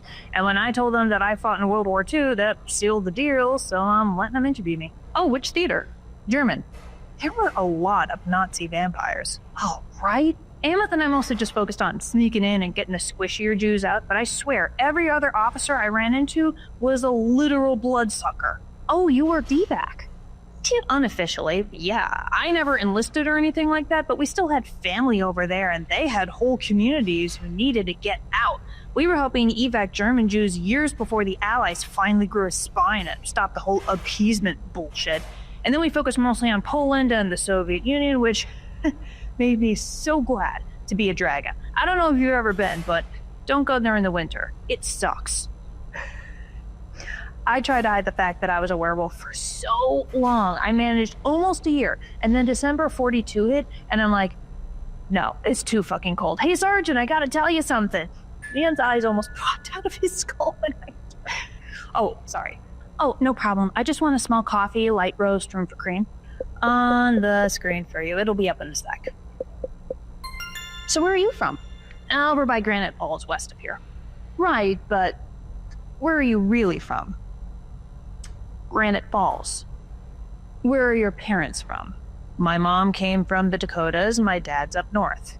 And where did their parents come from? Granite Falls has the Upper Sioux Reservation. I'm native. Right. But where are you really from? He's more American than your white ass will ever be. Deal with it. Here's your coffee. Well, I never.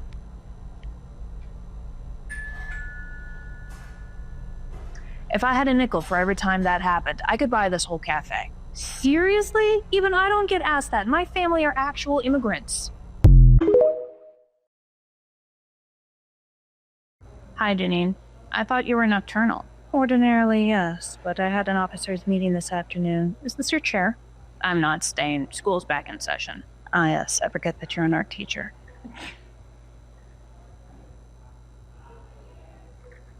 Sorry, just enjoy that while you can. What do you mean? I mean, AI is going to take all the artists' jobs, but hasn't already. Generative AI can do nothing but regurgitate that which humans have already created. It is soulless and talentless. Creativity is the center of the human spirit and will always need to be taught, no matter the state of technology. AI is plenty creative. You have to come up with a prompt after all. Typing in a prompt does not make you an artist. Sure it does. You're just upset because you don't get to be the special kid anymore. We're all artists now. I may not be a professional creator, but even I can see the utter lack of talent that goes into generative artificial intelligence. That slop will only ever be mediocre at best. True brilliance and insight comes from people, not machine, and only when they put work and effort into their craft. Whatever. You guys are going to be left behind by modern technology. So what book are you reading? Considering my relationship status, I thought to do a bit of self-educating on Patrick's background. I read that author. He's really good. There is another native's memoir I've been meaning to read called Bury My Heart at Chuck E. Cheese.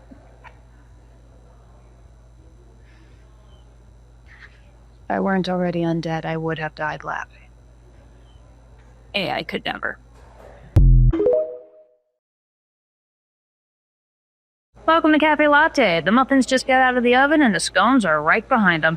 Wow, this place smells amazing. I hear it's the best coffee this side of the Twin Cities. It sure ain't gas station slop.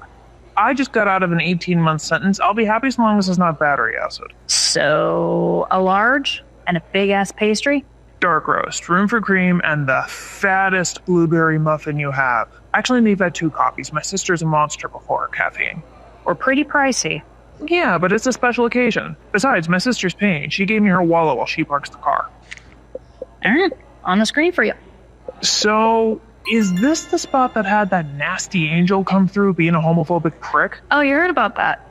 One of the other inmates used to work here. He was so angry about that priest going after a kid and was so happy when that priest wound up on our cell block. Judy.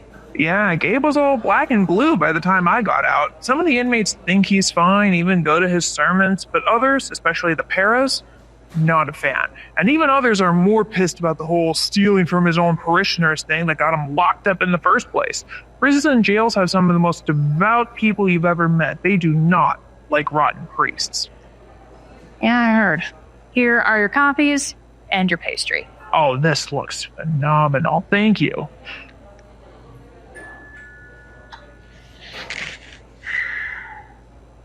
He's still a backstabbing asshole. I'm not disagreeing with you, but it is nice to hear him on more or less the right track. Eric's never been a homophobe. That doesn't mean he deserves a medal. He doesn't. But sooner or later, he will get out, and when he does, I'd like him to be the type of guy who has strong enough principles to fight for them rather than sell those principles and his friends for his own gain. I'd like him to be the type of guy who stays the fuck away from us.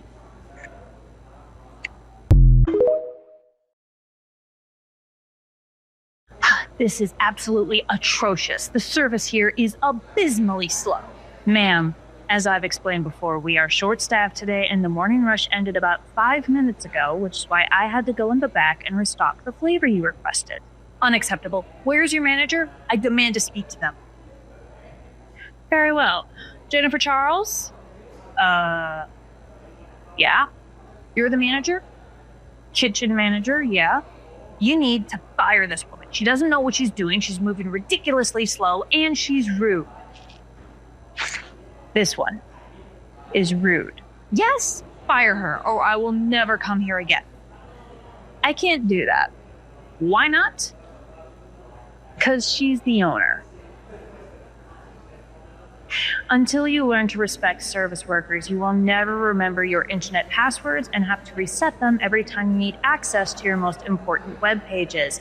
And that website will always require a different password than one you've previously used. You just lost yourself a customer. Well, you're in a petty mood today. I'm not complaining, but why did I get dragged in? Variety is the spice of life. And here's your drink. Thanks. What's the Wi-Fi password? Oh, I can never remember that. Let me ask our local teenager. Drek? Oh, it's CaFae Latte with 3s for E's. Oh, thank you. I've got so much paperwork to do, and I barely understand the program they're making me do it on. Oh, you take your time. That's what we're here for. So, Drek, how have you been? We haven't had much chance to chat since the whole Gabriel nonsense. It's been good. Xander and Melody are back in college, and we invited Logan, Abby, Ben, and Ethan into the Discord group. It's an online chat thing. We're thinking of starting a D&D campaign. It'll have to be online, obviously, with how scattered everyone is. Is that part of your new job, running those games? No, this would just be for fun. The Divergent Realms group is completely separate. We still got a 20% off promo code going if you want in. Oh, no, thank you. Most of my days off are spent helping the Unitarian Church with their food shelf. It's so odd being on the other side of that. I haven't had to scrimp and save for groceries in ages. And I finally got a proper coffee table for my living room. It actually matches some of the other furniture. Being homeless sounds like it really, really sucks. I would not recommend it, but it does make you appreciate the good things in life. I certainly don't take my apartment for granted, and it's nice to be able to host people like Andy and Caroline. You guys are still together? We are. It's lasting longer than I thought it would, to be honest. In fact, we've been talking about possibly... What the? Ah! Oh, geez. Whoa! How? How did you summon me? I don't know. You were supposed to be a spreadsheet.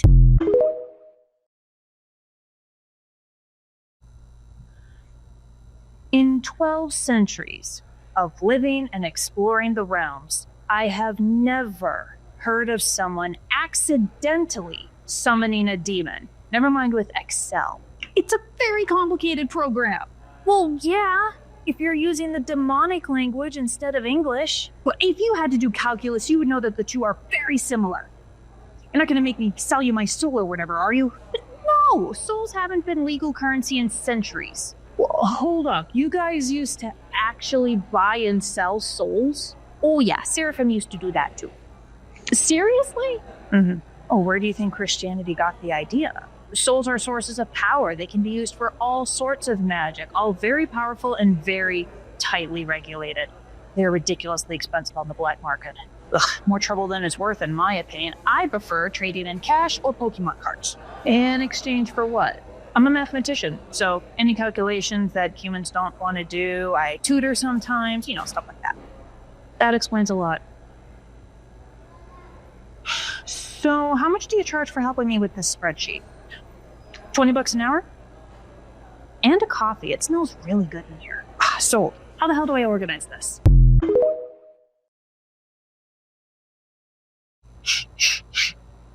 Why does it smell like sulfur? We had an unexpected guest pop in from the Abyssal Realm. Don't worry, he got home safe and sound. But our fairy boss had to reopen the summoning circle so he wouldn't have to go through the airport, which leaves a bit of a smell and exhausted her, poor woman. So she's doing paperwork in the back. What can I get for you? You're gonna have to read out the menu. I am 95% blind. Oh, of course. Well, we have the standard cafe items. Wait. Hold up. No. There is no way you're blind. Excuse me? There's no way you're blind. I know you've got the stick, but you don't have a seeing eye dog. You're not going to ride out the guy and me without fail. You're faking it. Sir, that is so rude. If you're going to accuse someone of that, you need a hefty amount of evidence. I just gave you evidence. Okay, seeing eye dogs are extraordinarily expensive. As much as I would like one, I can't afford it. Also, my landlord would fight me on it because it's a pet-free apartment. No, but it's a disability accommodation. He won't care. He'd kick me out, and I'd have to take him to court, and all of that costs time and money I don't have. Secondly, blindness is a spectrum, just like deafness, paralysis, and every other type of disability. For me specifically, I have a tiny pinhole of sight. At this distance, I can see the tip of your nose, and that's about it. That allows me to face people when they're talking to me, and would also, theoretically, allow me to read the menu myself, but it would take a long-ass time. Bullshit. You can either see or you can't. Well, one way to sell this is for me to get the fairy to give you a mirror curse. You'll be able to see just as well as our blind friend here. Of course, she'd be very annoyed, so she might add a little something else. Yeah, no, that's... You want to let him fake it, let him fake it. People will do anything for attention. I won't be serving you. What? So as I was saying, man, we have the typical cafe options of lattes, mochas, coffees, and the like, but we also have a very long list of flavors, some magical ingredients, and a very comprehensive bakery section. Do you have any allergies we should know about? Yeah, actually, a mild peanut allergy, but it's not life-threatening, and I have EpiPen, so what do you got? I'll take a large iced coffee, a blueberry scone, and put $5 in the neighbor account. Yeah, sure, total's on the screen. You look weirdly familiar. Am I that unrecognizable without the scrubs? Apparently you are. ER nurse, right? Shit, I didn't give you your discount. It's fine, I'm taking the week off. Vacation days don't carry over, and I get paid double if I work the holidays everyone else takes off. Smart. Give her a coupon to make up for the Forgotten Protector of the Realm discount. Thank you, that's so sweet. Excuse me, sir? So what are you doing on your much-needed vacation? Sleep, read, get laid. Sleep? Sir? Well, if you're into women, the vampire bar around the block is an unofficial lesbian hotspot, and I hear they have really good martinis. Ugh, I wish. I am, unfortunately, straight as an arrow, but I'll keep that in mind the next time I just want to drink and hang out with the girls. Sir! Sorry, are you talking to me? Obviously, you are a man. That's news to me. Why? He's a transphobe and you're wearing an ally shirt. Oh, legit forgot that I threw this on. It's so soft. Really? Where'd you get it? My girlfriend's always looking for stuff like that. I'm not a transphobe. I just don't think you should be supporting mental illness and assaulting women. Son, let him speak. What? Can't handle the truth? I ought to take you out back, beat some sense into you. So, 3 things. Actually 4. 1, not that it matters, but I was assigned female at birth. I've always had a vagina, I have XX chromosomes, there's more estrogen than testosterone running through me, all that jazz. Number 2, I used to work at a rape crisis center, and I currently work as an ER nurse with special training to cover rape kits. In all of my years, all of the hundreds of survivors that I have counseled, treated, and talked to, how many do you think were assaulted by a trans woman or a man pretending to be a trans woman to get access to those spaces? A few dozen? 0.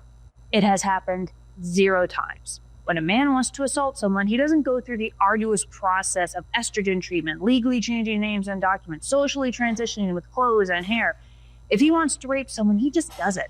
And trans women are disproportionately targeted by such men. I think it's something like 60% of all trans women have reported being assaulted, which is twice the average of cis women, which is already a horrendous statistic. Well, maybe if they got proper treatment for their obvious mental health issues. Which leads me to point number 3. Being trans is not a mental health issue. They're just more likely to have mental health issues like depression, anxiety, and the like because of the way people like you treat them. You are the problem, not them. Bullshit. They're sick in the head, and so are you. And number 4, if you want to fight me on that, fine. Give me 2 minutes and I'll meet you out in the parking lot. What? What? Yeah, I just need to finish paying, ask the staff to stash my purse and sunglasses under the counter. Also, please put my iced coffee in the refrigerator if you've already made it. Yeah. 2 minutes. I'll see you out there. I'll go out with you. Make sure no one gets seriously injured. I'll go out to watch. Anyone else coming? Yeah, I'll take bets. $10 on the nurse. All right, boy, let's go.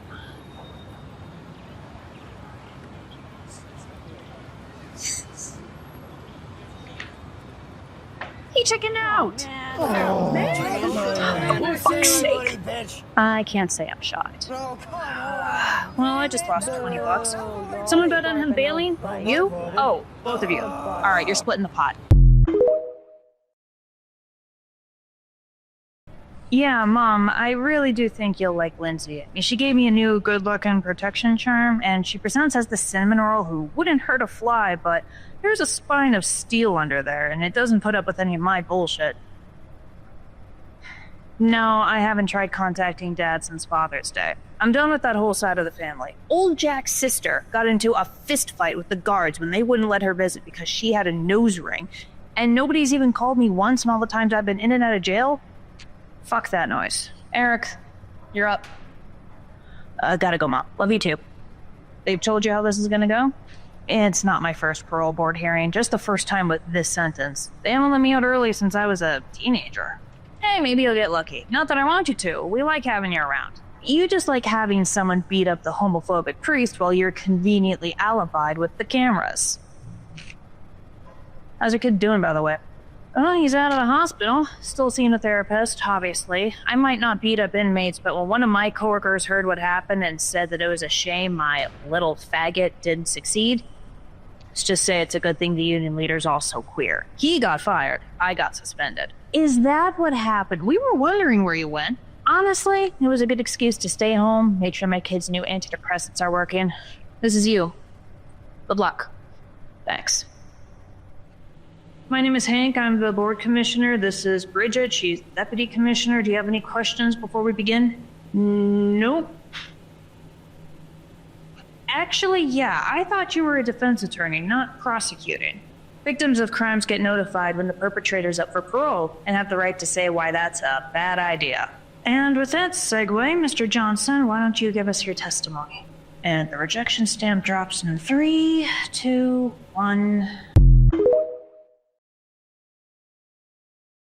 Eric worked for us for almost a year before setting me up to be kidnapped and killed by the Stone Oaks Coven. I believe he's genuine in his remorse, but that doesn't erase the damage he did, both to me and my community. And while I try to be optimistic, I am concerned about him getting out at this time. His record proves that he's very good at convincing everyone that he's changed. He might even believe it himself before breaking the law again. Usually he's only risking himself, but as his last charges show, he's fine risking others too. You were aware of the defendant's record when he was hired, yes?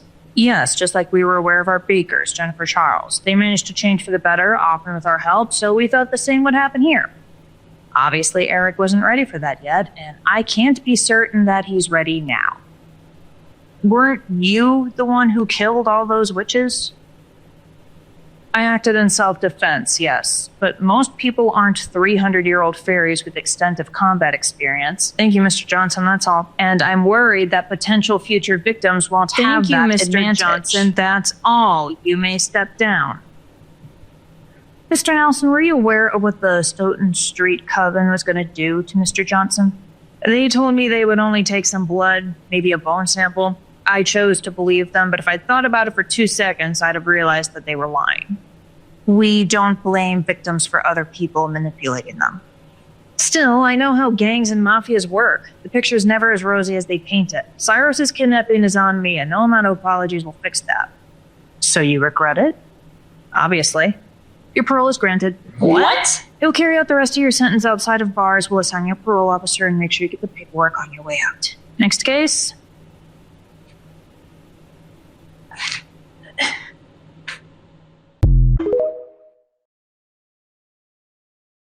Lindsay, what are you doing here?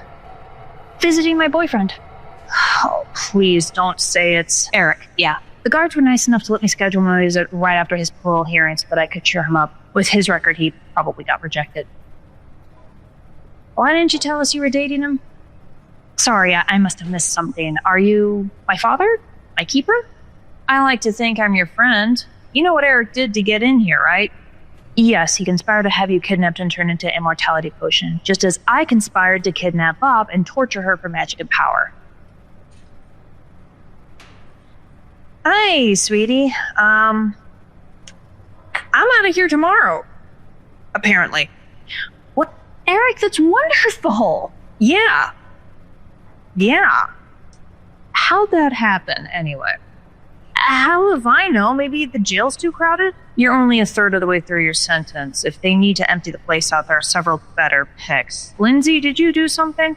I gave Eric that protection charm, but if the magic had been used up, then the necklace would have broken, so I don't think it was me. Look, I know we like to think that the American justice system is a well-oiled machine, but we all know it's a hot mess. Maybe I just got lucky and slipped through the cracks. I'll take it. What time are they letting you out tomorrow? I'll drive you. All right, I'm out of here. Eric, do us a favor? Yeah? Stay away from CaFae Latte and everyone in it.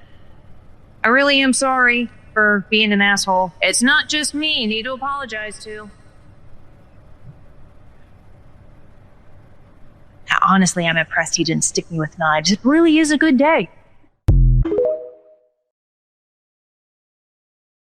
They let Eric out? Yeah, and the board commissioner was weirdly hostile to me in my testimony. Like they were looking for a reason to distrust me. Do you have any guesses as to why? Oh yeah, I've seen this before. Someone bribes a judge or commissioner or lawyer, and after accepting the bribe, they tried to come up with a legitimate reason to hide the fact. No, I didn't let him out because he gave me money. I let him out because the victim's testimony was insufficient. Would Eric be able to make such a bribe? He'd have to completely tap out his savings, but maybe. I don't know if it was Eric, though. He seemed just as surprised as me. Well, he also seemed like our friend, too. Want me to kill him? I might be able to make it look like an accident. Corvell, we would be at the top of the suspect list. They'll have you locked up in minutes. What's a 20-year sentence to an immortal? I'd rather put off bloodshed until all other avenues have been exhausted. I can ask Asif to monitor Eric's activity online. It won't cover any deals he makes in person, but we can get notified anytime he makes a suspicious purchase or visits odd websites. That is exactly what we are going to do, along with Nicole's divination. If he so much as breathes funny, I want to know. Cool, yeah. Also, he's dating Lindsay. What? I have been through way too much to trust that easily, so I swear upon all that is holy, if what you're telling me is a lie, it's all true. They've made another Alien prequel, and it's actually really good so far. The season finale's this Tuesday, so we can get you caught up. Thanks for letting me move back in, Mom. You know the drill. If you're not paying the bills, you're doing housework. This is Lindsay. I'm Hannah. It's really nice to meet you, ma'am. I brought lemon squares to celebrate. It was going to be peanut butter chocolate cookies, but Eric said you're allergic. Accidentally killing me would have been a very bad first impression. Put them on the counter there. When's your first parole meeting? Next week. I still don't know why they let me out so soon. Well, you've been so helpful and nice. I think it might be good behavior. Yes, he can be a charmer when he wants to be. Did you have anything else? No, just the one box. Lindsay drove me and she's offered to help me get a job. Anything legit and outside of Bernier. That fair, are you pissed off? Are they going to come knocking? I don't think so. They're not the revenge type. Well, Rithu is, but they won't do anything to implicate the others. Plus, Nicole's friends with Lindsay. Yeah, and she texted me to tell me that I should probably steer clear of the CaFae too, especially JC. Okay, I get that they're pissed off at me. They don't get to be mad at you. I think they do, at least for a little while. If it becomes a problem, we'll talk it out. I've gotten better at that. Is there anything left from my apartment? I boxed up what I could and moved it to your old bedroom, so you should at least have clothes. I sold your TV through the trouble. Inflation's been eating me alive. Fair. Did you bring the old lunchbox with your stash of emergency cash in it? Yes, that has not been touched. Yes! Your father's rich and immortal. Maybe we can convince him that it hasn't been 20 years and he still owes child support? Unlikely. He only ever visited when he wanted something. Usually sex, sometimes a passing interest in pretending to be a good father. Until it was clear that Eric wasn't immortal. Fuck him. I am so happy to hear you say that. Well, I don't suppose we've got Chunky Monkey ice cream? It's insane what you miss in jail. I do not, but considering the occasion, I can get some. I'll get it. I could use the walk. All right.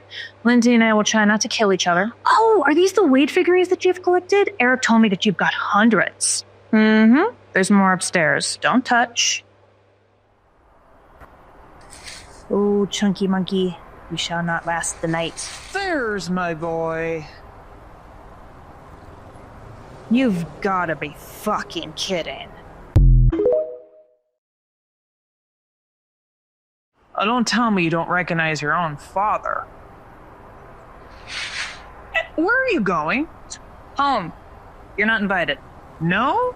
You used to grab my hand and beg me to stay. Yeah, it's amazing what 20 years of abandonment will do. Go back to the Abyssal Realm. Is that any way to thank the man who got you out of prison? Come on, let me at least give you a ride to your mother's house, which I assume is better than a cell, if only barely.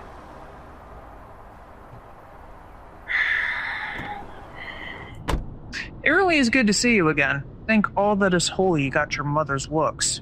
Cut the bullshit. Why are you here? Got her rudeness, too. You left us in the dirt for 20 years. Wanted nothing to do with us since I was 7. Now suddenly you bribed the parole board to cut me loose and show up again? You want something. So tell me what it is so you can get gone again. You know, you really should be more grateful. That bribe did not come cheap, and I can't throw my money around anymore. What do you mean? I've run into, some financial difficulties. You know how bad the American IRS is? The one in my home country is worse, and, I owe them a lot. Okay. Why aren't you asking your mom for help? She's got billions. She's closed the door in my face. Why? She's probably been late on taxes herself.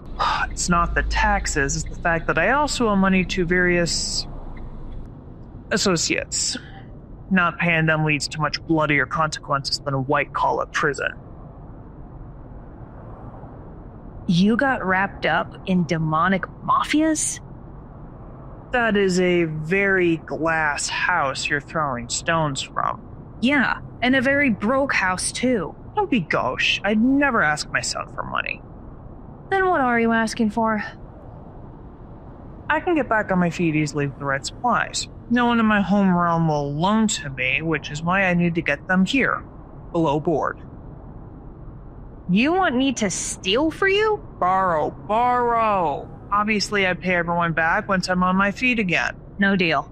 You know, your girlfriend's a very kind woman, volunteering at soup kitchens the way she does, and she and her come and practically throw spells and charms at people who need it. I don't think they'd mind very much. You want me to steal magical items from the Stoughton Street Coven? It won't require slicing up a fairy if that's what you're worried about. If your girlfriend won't give you what you want, then I'm sure she's told you enough about the place that you can get in and out easily. Stop the car and let me out, right now. Fine, but I'd also pay you back for your service. I don't want your money. Uh-huh.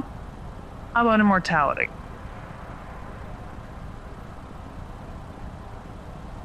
The family's got a golden apple tree. It's on our estate. It'd be the easiest thing in the world to get one for you. Then why not do it earlier?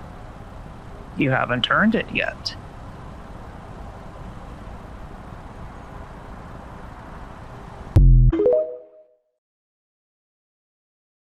So how is Eric? Well, he's doing all right, adjusting back to non-prison life. It's just stressful with everything. What about you? How is everyone? Stressed. You know he won't hurt them again. I personally am cautiously optimistic, but I also made protection charms for JC and all of my friends who are well within their rights to still be angry. Fair enough.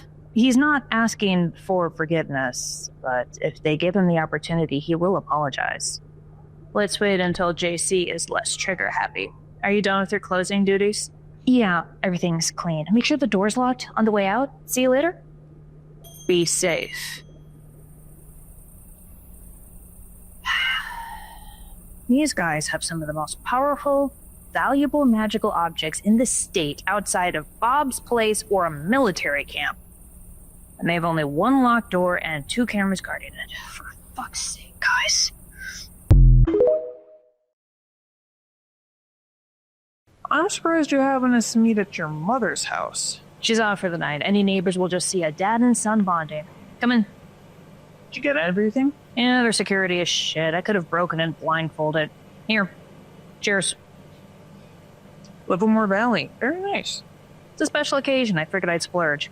You have a witch or a coven who can actually use this stuff? Of course.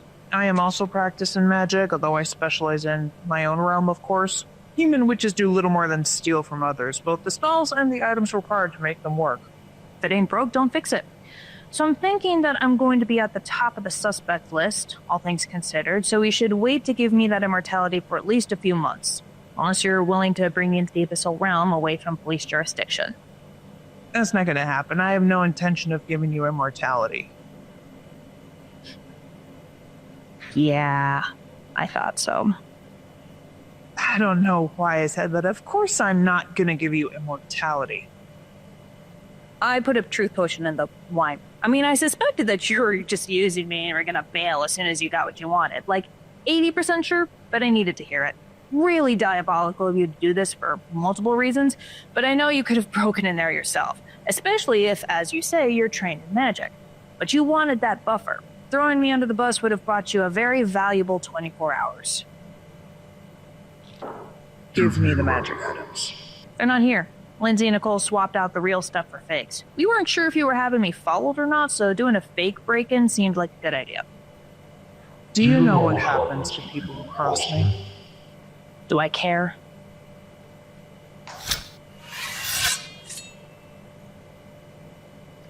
Good evening. Bob, this is my father Valafar. Valafar, this is Bob, a.k.a. The Iron Witch. Your reputation precedes you. As does yours. I thought you two were on the outs. We are. Oh yes, I'm not doing this for Eric. Honestly, it wasn't even my idea to involve her, but I told Lindsay what you wanted, like, as soon as I got out of your car. She told Nicole and Mike, and they called Bob, who organized this whole little sting operation. And your mother approved. Oh, she's hanging out at CaFae Latte in case you get any ideas. They might hate my guts, but they'll never let it out on her. She was arguing with Jennifer Charles about the best way to make lasagna when I left. Okay, we might have to dispose of a body. Not sure whose, though. You are not worthy of the demonic blood in your veins. And you're not worthy of my time. You can come with me to the proper authorities on your feet, or be dragged there. If you do manage to kill me and Eric, there are over a dozen people who already know what you've done and why we're all here.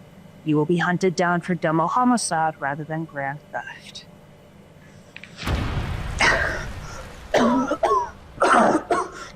Chicken shit!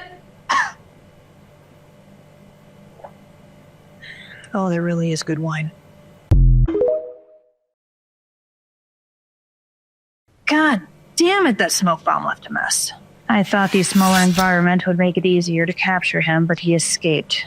I was not expecting him to have magic. Neither was I. I had no idea he could do that. Thanks for coming anyway. I'll admit I was concerned you were going to double-cross us. Fuck no, I learned my lesson. Did you? When the Stone Oaks told me that they could give me an immortality potion without actually killing anyone, I believed them because I wanted to. I ignored the red flags and warning signs and made one of the stupidest, most rookie mistakes I could make. Now, don't get me wrong, part of me still wants immortality. More than that, there's still a part of me that's the same little kid who just wants his dad to like him. But chasing those things has cost me too much. I'm not willing to pay that price, especially if that price includes hurting what family and friends I have left. Hey, Bob said we were all clear. Whoa, that's a lot of suit. That son of a bitch. I know, I'll clean it up. I don't think anything got damaged, though. Next time you do a sting operation, you do it outside of this house. That's fair. When Bob told us that he got away, Mike offered you some protective charms, Eric, in case he wants revenge. Oh, he should keep them. Do you know how easy it was to break into that place? You guys need a serious security overhaul. Sweetie, it's largely protected by magic. Anyone who has actual malicious intent isn't going to get far. Bullshit. Anyone with counter charms could get through those. No, I'm making a list of security upgrades and you're giving them to Mike. Okay, look, the thing with security systems is they're a deterrent. It doesn't matter whether they actually catch someone breaking in. Just having a little sign on the lawn that says this place is protected by a reputable system will make most thieves pick a different house. There's always an easier score down the street. Well, then why should we put all the money into a security upgrade when I could just buy the sign off eBay for $5? Because a smart thief will check to see if you actually have cameras. They'll come in pretending to be a customer, scope the place out, and as soon as they see that you're bluffing, they'll come back with a crowbar. I guess the place could use an upgrade.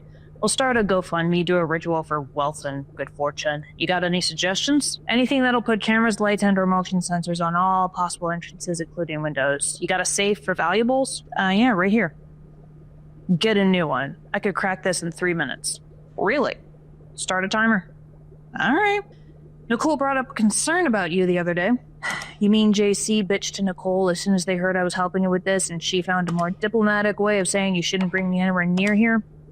Pretty much. The main concern was that you were only offering to help us improve our security so you could have the inside scoop on its weaknesses, breaking in at a later date. Yeah, my record plus the fact that I'm helping would put me at the top of the suspect list if you did have a break-in. Cops would have me locked up in a day. Makes sense. Hey, welcome to Stone's... Oh, dear. Ha! Less than 2 minutes. You definitely need a new one. Preferably electronic and fireproof.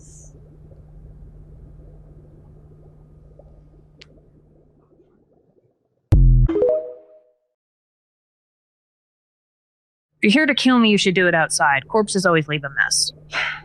Nicole made me leave my gun with her. Oh, thank God for sensible girlfriends. Hey, why don't you two take this outside anyway? Preferably the back.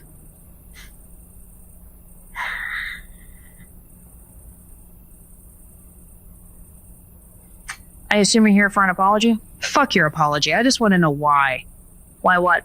Tell me why you were fine hurting my friends after we've known each other for years, but 3 months with a girlfriend and you've suddenly got a backbone? Make that make sense.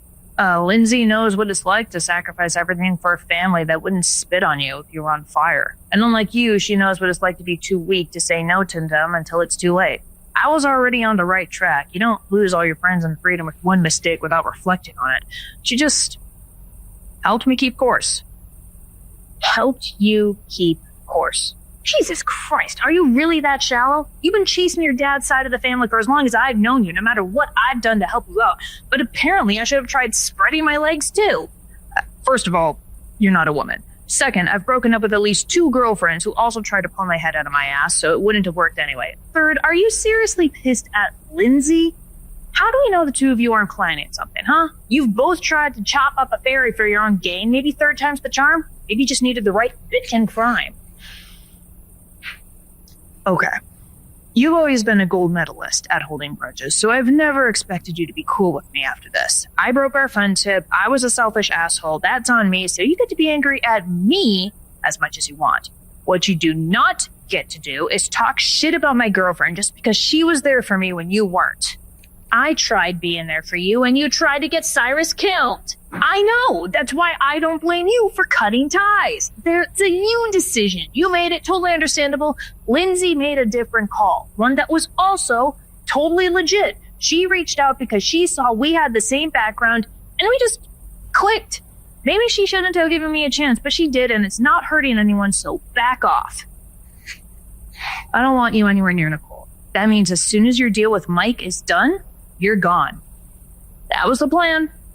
You know, when my dad showed up asking me to break in, I knew I had to tell him no, but I didn't know how or if I had the strength to follow through. So I asked myself, what would JC do? So thank you. And I'm sorry. Fuck off.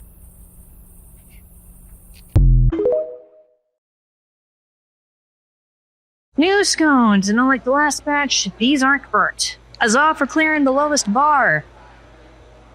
Do I know you? Are your teeth, Peyton? I can't remember your first name, but your last name was Scott. First name got wiped from mortal memory. You were half right when you called me a flaming faggot. I'm a non-binary bisexual. Oh, good for you. You two know each other? Peyton here was my bully through middle and high school. Yeah, till he punched my teeth in junior year. They punched my teeth in. And then the principal suspended them because clearly I was the victim. Easiest suspension ever. Although I can't say the lead-up helped with the internalized homophobia. Sorry, I had some of that myself, which is why I lashed out at others. Doesn't make it right, but that's what was going on. It wasn't you, just my own fucked up psyche. I knew it. I fucking knew it. You did have a crush on the quarterback. Oh, come on, it wasn't that obvious. You really were. To other queers, you absolutely were. Also because we all also had a crush on them. Fuck. Well, if it makes you feel better, I finally got over myself, got disowned by my homophobic parents who taught me all that shit, and I'm marrying a soccer player next year. I feel like you owe me a few therapy bills. On my teacher's salary? Sorry, can't. You're a teacher now? Yeah, and you know how I got away with so much shit because I knew how to sweet talk him? Doesn't work on me. I know all the tricks. I actually got into a fight with my principal because she wanted to punish the bullied for standing up to his bully the way you did. Managed to get the victim's week-long suspension down to 3 days and no mark on the permanent record, while his bully got the whole week and several mandatory counselor sessions. Not sure if it'll work, but at least it's something. Well, you're not off the hook, but I guess you can avoid spitting in your coffee. Medium light roast, please. And one of those non-burned scones. I'll get the drink. Here's your scone. Thanks.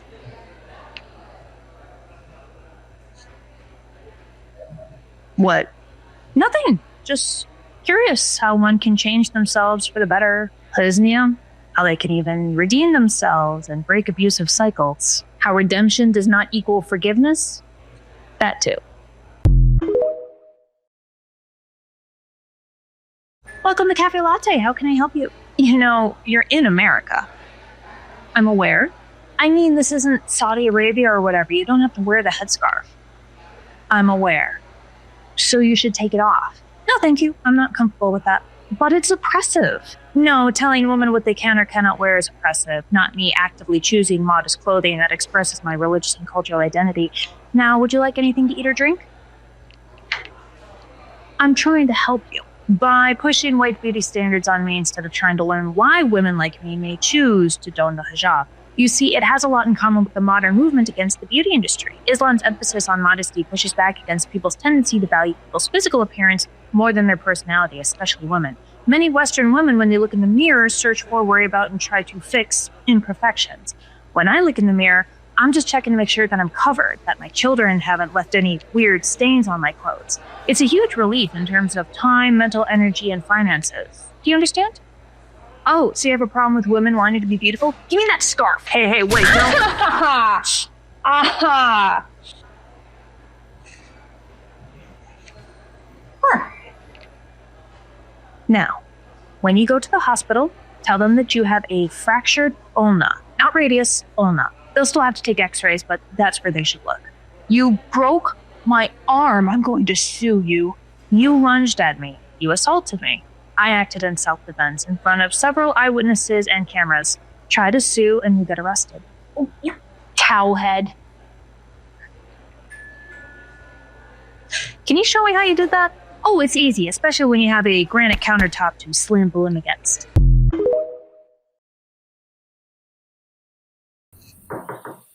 Police, I need to see your license and registration. Oh, God. What? Sorry? License and registration. Yeah, sure. Just give me a sec. I'm not parked illegally, am I? Oh, you're on private property. Yeah, gas station. And be sure to keep out of everyone's way. Not that there's anyone here at 5:30 in the morning. Here's the license. And what are you doing at a gas station not getting gas, Miss Lisa Gomez? Trying not to crash my car. I just got off of a 36-hour shift, started driving home, but I kept toesing off at the wheel. Finally decided to pull over and catnap and figured a gas station was safer than the side of the road. Really? You're a nurse? Yeah, emergency room. Been doing it for 5 years now. Why'd you get called? A station employee got spooked when a car just pulled up and sat there for 15 minutes. If they wanted me to leave, they could have told me themselves instead of calling the emergency number. Oh, better safe than sorry. You know how crazy homeless people can be, especially if they get into drugs. Okay, that's offensive. Also, they think I'm homeless? Well, you're definitely not living in a mansion with such a beat-up car. No, but it's still a townhouse. Also, I've had this car since I was a teenager, and it's still getting me from point A to point B. I never understood the idea of cars being sexy. It's a tool, and if you want to get laid, use a bed or a couch like a normal person. Well, I guess a Mexican smoke show like you doesn't need anything else to be sexy. If that's all you need, officer, I should get going. I'm way more awake now. Well, how about I give you an escort, just in case? That's not necessary. I'm sure you have actual emergencies to handle. Well, at least give me your number so I know you get home safe. I'm not comfortable with that, and I don't think your supervisor or whoever else looks through your body cam footage will like that either. I won't tell if you don't. No, thank you. Now, please excuse me. It's been a long 2 days. Baby, what are you doing here? It's 6 in the morning. We just opened. Our coffee machine is broken. Habibti, my life, my soul, mother of my children, most generous and lovely of wives and women. Please make me coffee. I'll have to charge you. But I suppose I can give you the VIP discount. And a muffin? Don't tell my boss. Sold. Thank you, Habibti. Sleeping with the staff for discounts. Clever. Sex gets you nothing, no matter how good it is. It's marriage and co-parenting that gets you favors. Rats. Next time, you two know each other. Former friends with benefits, now just friends. Now dealing with the horrors of online dating. Oh. Really?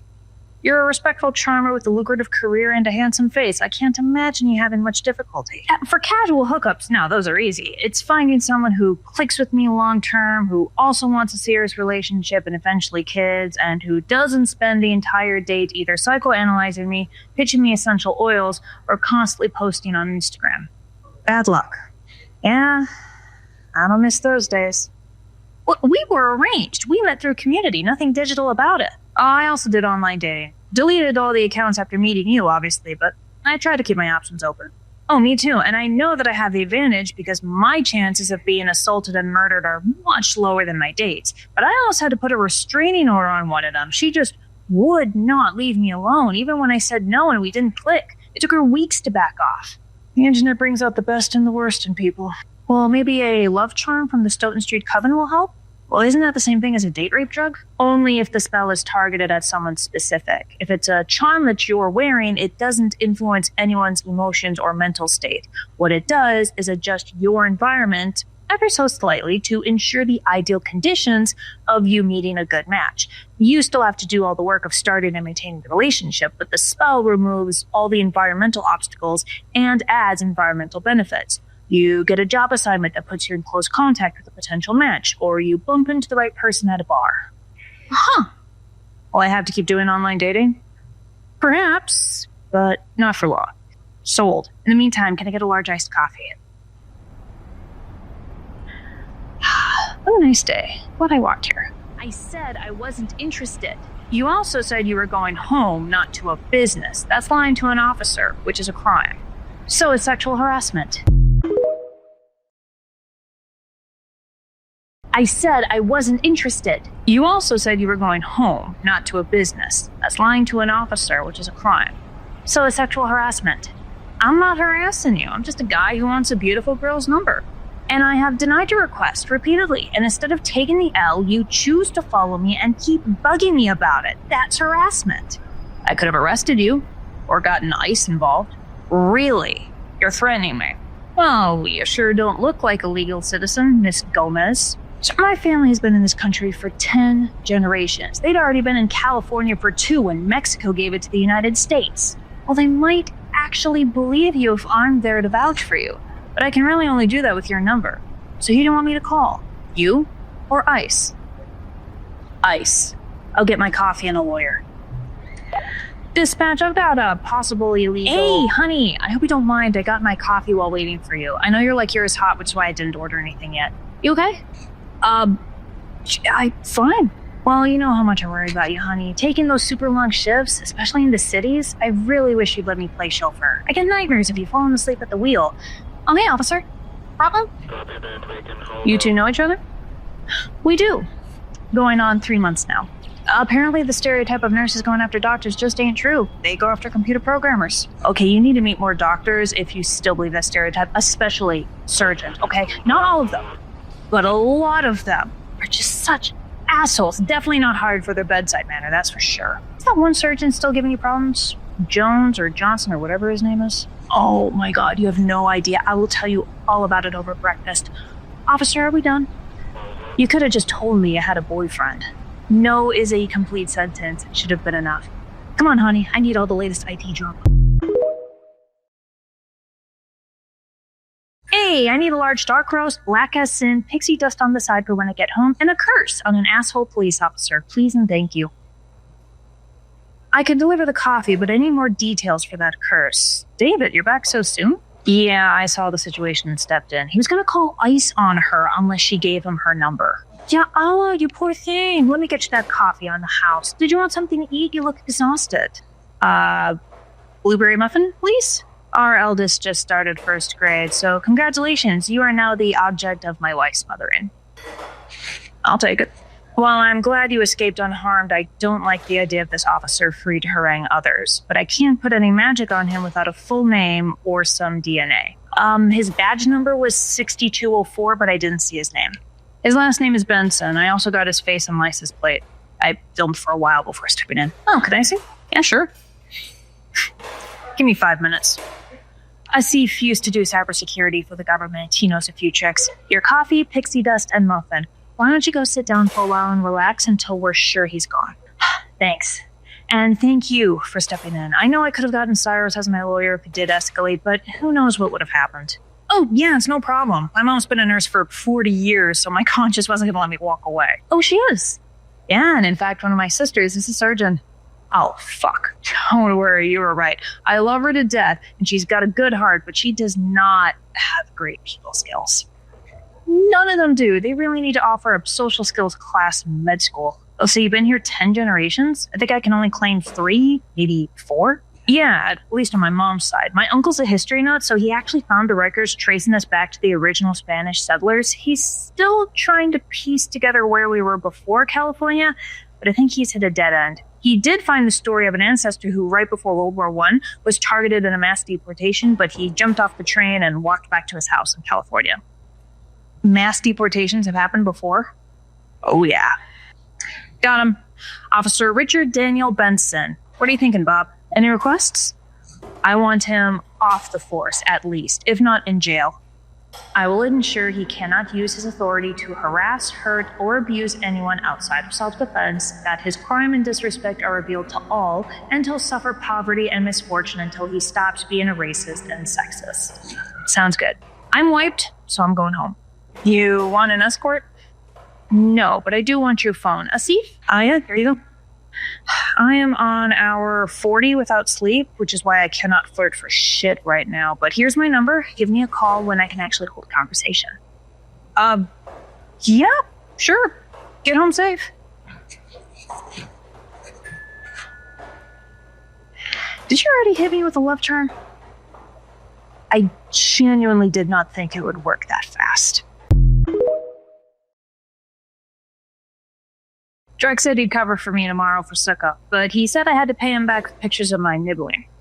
Highway robbery. I know. Check out this one. We were carving pumpkins, and Zatha got into one of them.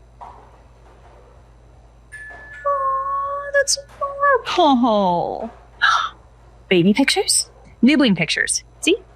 Oh, look at them in the pumpkin. No, that's a perfect jack-o'-lantern. I know, right? Sorry, what can I get for you?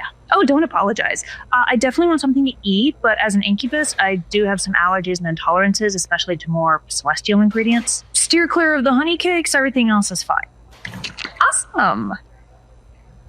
I am so sorry, forgive my ignorance, but you present as very feminine, and it was my understanding that feminine demons with carnal abilities were succubi, not incubi. Oh, very common misconception. So succubus comes from the Latin word succubere, which means to lie under, and incubus comes from incubere, which means to lie on top. So the labeling is actually tops versus bottoms, not men versus women. And because medieval Europe had very strict ideas of what sex was and how it should go, with men always on top and women always on bottom, missionary style, no exceptions, sexism warped the translation. Got it. It always does. That makes sense, but what if you're a switch?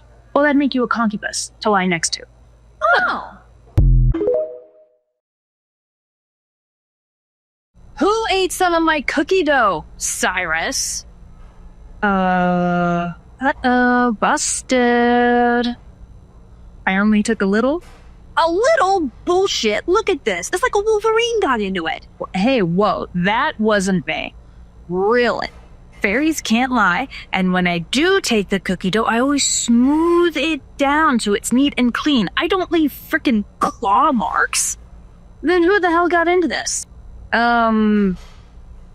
Yeah. A2, Drek. Baby's first criminal lesson. Always get rid of, or at least hide, the evidence. Yeah, I know. Sorry. Is now a bad time? I mean, I'm about to commit a murder, but I could put it off for a few minutes. Cool.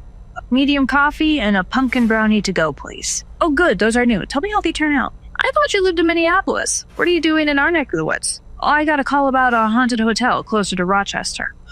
Oh, I've heard of that one. My mom and dad went there for a weekend getaway and had a blast. Well, is it actually haunted? I mean, Dad says that he saw the ghost, but Mom thinks that it was just some guy, maybe even a projection set up by the hotel to self-bit. I hope so. Given our run-ins with ghosts, I wouldn't want to work with them. Oh, ghosts are definitely more likely to be violent and dangerous than the living, given that they're typically unable to move on due to the trauma of their death. But it's not a guarantee. Yeah, JC, all the stuff that you've seen and you don't think the hotel is haunted? I think it's more likely that it's just some marketing ploy. Stats would agree with you. Either way, I've got to check it out. Thanks for the goodies. Good luck. Drek, you're helping me clean the oven. Mr.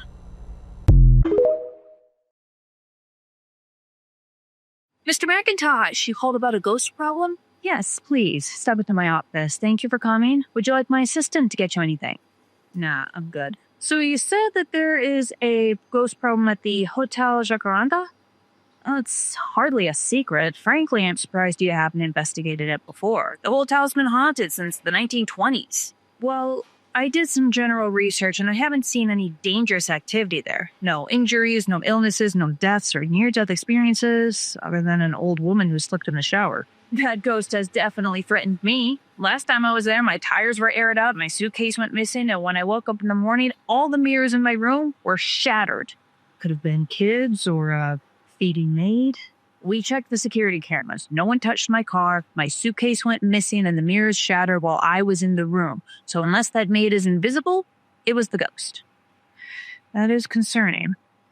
Don't take this the wrong way, but sometimes ghosts lash out because they've been provoked, even if the living didn't actually do anything harmful or insulting. Can you think of any way you may have caused disrespect, real or imagined? I mean, I have been trying to purchase the place for a while. The same family's owned it for 100 years, which is impressive, but they aren't able to turn it into a real moneymaker the way that I am. Okay, so the ghost may be angry that you're planning to tear down their haunt. Oh, I'd never remodel it to be sure, but no tearing. It's a beautiful historic building on fantastic grounds. It just needs more experienced and refined management. All right, well, I'll go over and check it out. I'd recommend staying away from the hotel and not making any more offers until I'm done, just to be safe. Whoa. Let us through. We're in the middle of a criminal investigation. Fuck off. How is possibly murderous ghost the lesser problem? What's going on? Some sort of protest? ICE is trying to kidnap my employees, and probably me and my family too. Luckily, the neighborhood came out to stop them. You're Mrs. Costello? You run the hotel? Yes. We are conducting a criminal investigation of this hotel. Then show me a warrant signed by a judge. Are you the owner of this hotel? Show me a warrant. All right, we need to question you. Do not touch my mother. Well, back up. You're interfering with a criminal investigation. We're not. You need a warrant. We've got a warrant. Then show it to us. Show us your faces, too, and your names and badge numbers if you're legit law enforcement. That is not necessary. Well, then how do we know you're not some random kidnapper? We are not random kidnappers. We're law enforcement. So let's see those pretty faces. You do not have my permission to record. And will someone shut up that priest? You shall treat the stranger who sojourns with you as the native among you, and you shall love him as yourself, for you were strangers in the land of Egypt. That would be Father Paul. Most of these people are from his congregation. If you have a warrant, then show it to me. Is that a marching band? We said they could practice here until 9 p.m., and it is currently 3. They don't sound great. They very much need to practice. Fuck's sake, let's go. Are we gonna arrest any of them? You wanna try? Yay! I think one of their vans has flat tires. Oh, that was probably a boiler. Who? My grandfather. He's a ghost. Thank you all for your support. My staff is giving everyone little red tickets. Cash it in for half off of anything in our restaurant. All right, you said that you were another type of investigator? Yes, ma'am. I'm a ghost investigator. Someone called concerned about your grandfather. Whoa, you're trying to get rid of Abuelo? What?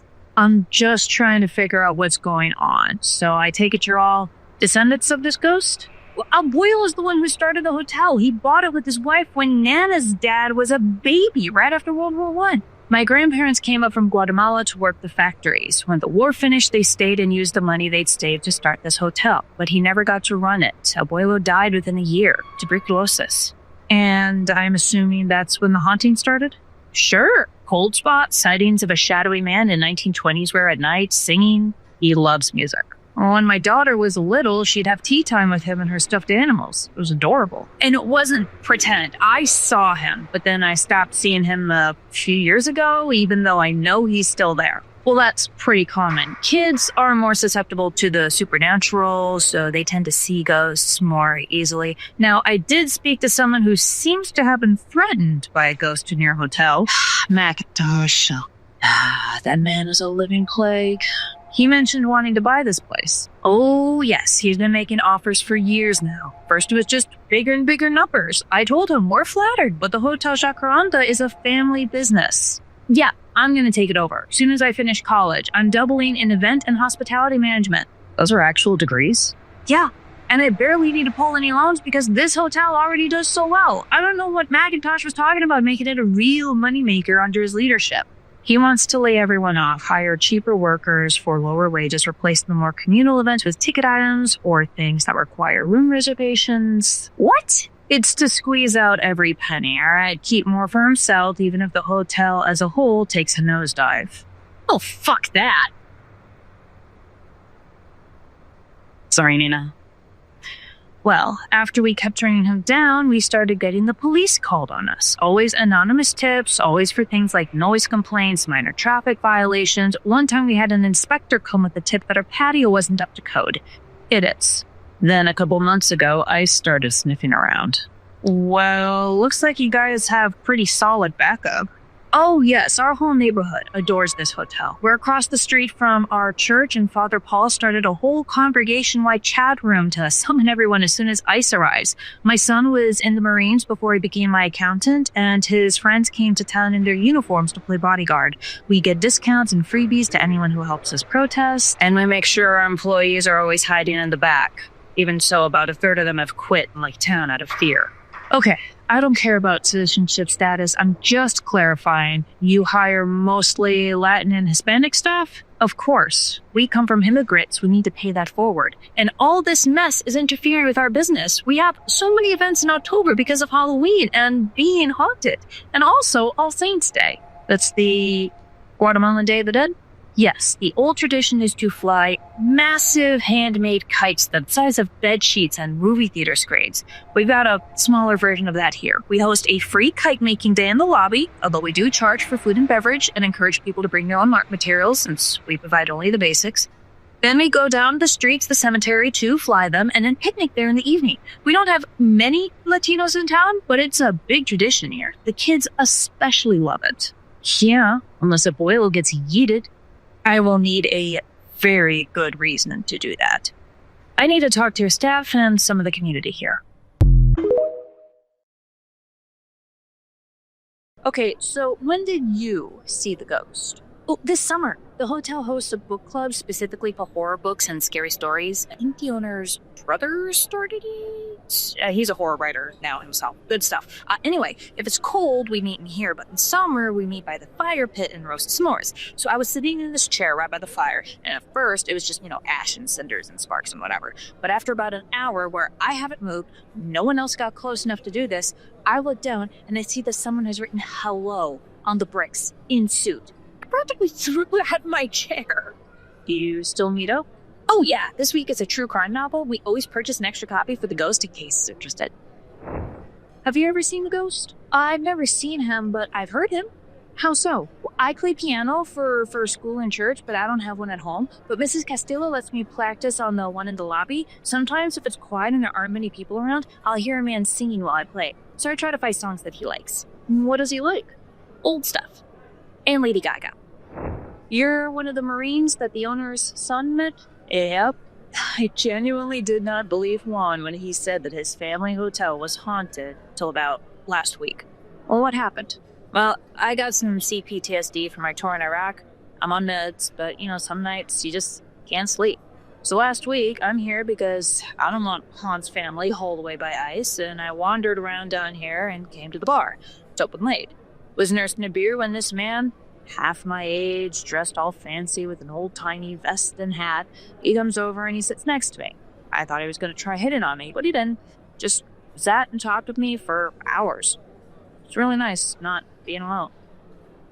It's morning, I show up for a group breakfast, and I actually got my first good look at the old photograph hanging on the wall there. I was Juan's abuelo, no question. I've worked here as a bartender for 8 years now. About 5 years ago, we started hosting a horror movie night every month. We just use a projector on the screen in one of the big rooms. It's free entry, which is why it's legal, but we make a killing on food and drink sales. Anyway, no matter how hot we make the room, there's always this one cold spot in the back corner. Some people have said that they've even seen a man in an old-timey vest standing there. We put a chair out for him now. Ghost Abuelo saved a woman's life last year. Really? How so? We had an elderly guest in one of our rooms. She slipped and fell trying to get out of the shower and couldn't get back up. Hip broken. The only reason we found was because one of our other guests called the front desk complaining about scratching and knocking coming from the room. I went there to look and I found her on the floor almost passed out. Couldn't she have made those noises? Oh, no. The scratching and knocking were on wood, loud and echoes. The bathroom is all tile. All right, sweet. Thank you for your time. Maria, you have a minute? Barely. I'm wondering if you still have any items that belong to your grandfather. I'd like to speak to him directly. I need this hotel room emptied out by 3 p.m. Until then, we can do all the ghost summoning we want. You know, I got a Ouija board specifically to talk to Abuelo. It works, too. He's always sharing lame dad jokes that he picks up from the guests and staff. Well, I may end up using that, but I think he has enough power to show up in front of us physically. Maybe not for long. Ghosts are beings of energy, and if that energy is depleted, they have to lay low to regain it. He's been meddling with ICE agents a lot. Yeah, a few days ago, one of the agents kept getting a phone call, but every time he answered, there was just this unholy shrieking coming out of it. And when he turned it off, it kept ringing. He almost pissed himself. I was so proud. That's the thing. From what I've gathered, the type of genuinely chilling behavior is unusual from your abuelo. But his usual stuff, cold spots, sporadic appearances, writing messages in suit, that's his usual thing, right? We'll sometimes hear someone walking around empty rooms or singing at night, especially this one is his favorite. You see, ghosts don't typically do that stuff. Ghosts are what they are because they have unfinished business, usually cut off because of something very traumatic and horrible, which means when they do interact with the physical world, it's not usually for harmless stuff like this. It's to further their goal, whatever that is, and if necessary, to do real physical or psychological damage. That's where I come in. But you just said that Abuelo doesn't do that. So what's your point? I have a theory, but I want to verify it with him, and to make sure he's not unintentionally stuck on this side. Well, he may not be able to drink coffee anymore, but my grandmother said he could never resist the smell, which is why I have the pot running. It's even better mixed with hot chocolate. Yeah. Bad grandpa. Thank you for speaking with us. Well, you did make good smelling coffee. Oh, don't worry, Abuelo. I'll drink your share. It won't go to waste. You may have 1 cup. Nana! I had a couple of questions, if you don't mind. Please. You're our guest. It's somewhat personal. Can you tell me why you haven't moved on? Well, I grew up in poverty. That's why I came to America to escape it, and why we stayed. I scraped together enough money to buy this hotel, but died less than a year later. My poor wife became a widow with a 2-year-old son. I had to stay to make sure that they were all right. And then suddenly everyone's saying the hotel is haunted. And you leaved it. At first I thought I'd made a mistake, but then we got more people coming in, paying for rooms and wandering the halls at night trying to see me, stomping around the woods and working up an appetite for our restaurant. So I kept going. My grandmother leaned in too. She hired a young writer, who ended up marrying my father, to start a local newsletter that we delivered to all the local houses. All about the ghost here, yes, but also other ghost stories and serial killers and all kinds of creepy things. Now we have a digital blog. Right, and my grandson has a whole career writing scary novels, living in the big city now. And my great-great-granddaughter here, she's only 20 and she's already making little movies on that telephone of hers, all about scary, creepy things. And that's enough to pay the electric bill all on its own, without any guests coming in. Oh, you run a TikTok account. 200,000 subs and growing. But since TikTok's monetization policy has tanked my paycheck, I've got to move over to YouTube. I don't understand it at all. Honestly, Singh. So now that your family has been successful for so long, why not trust them to do this on their own and move on? I could.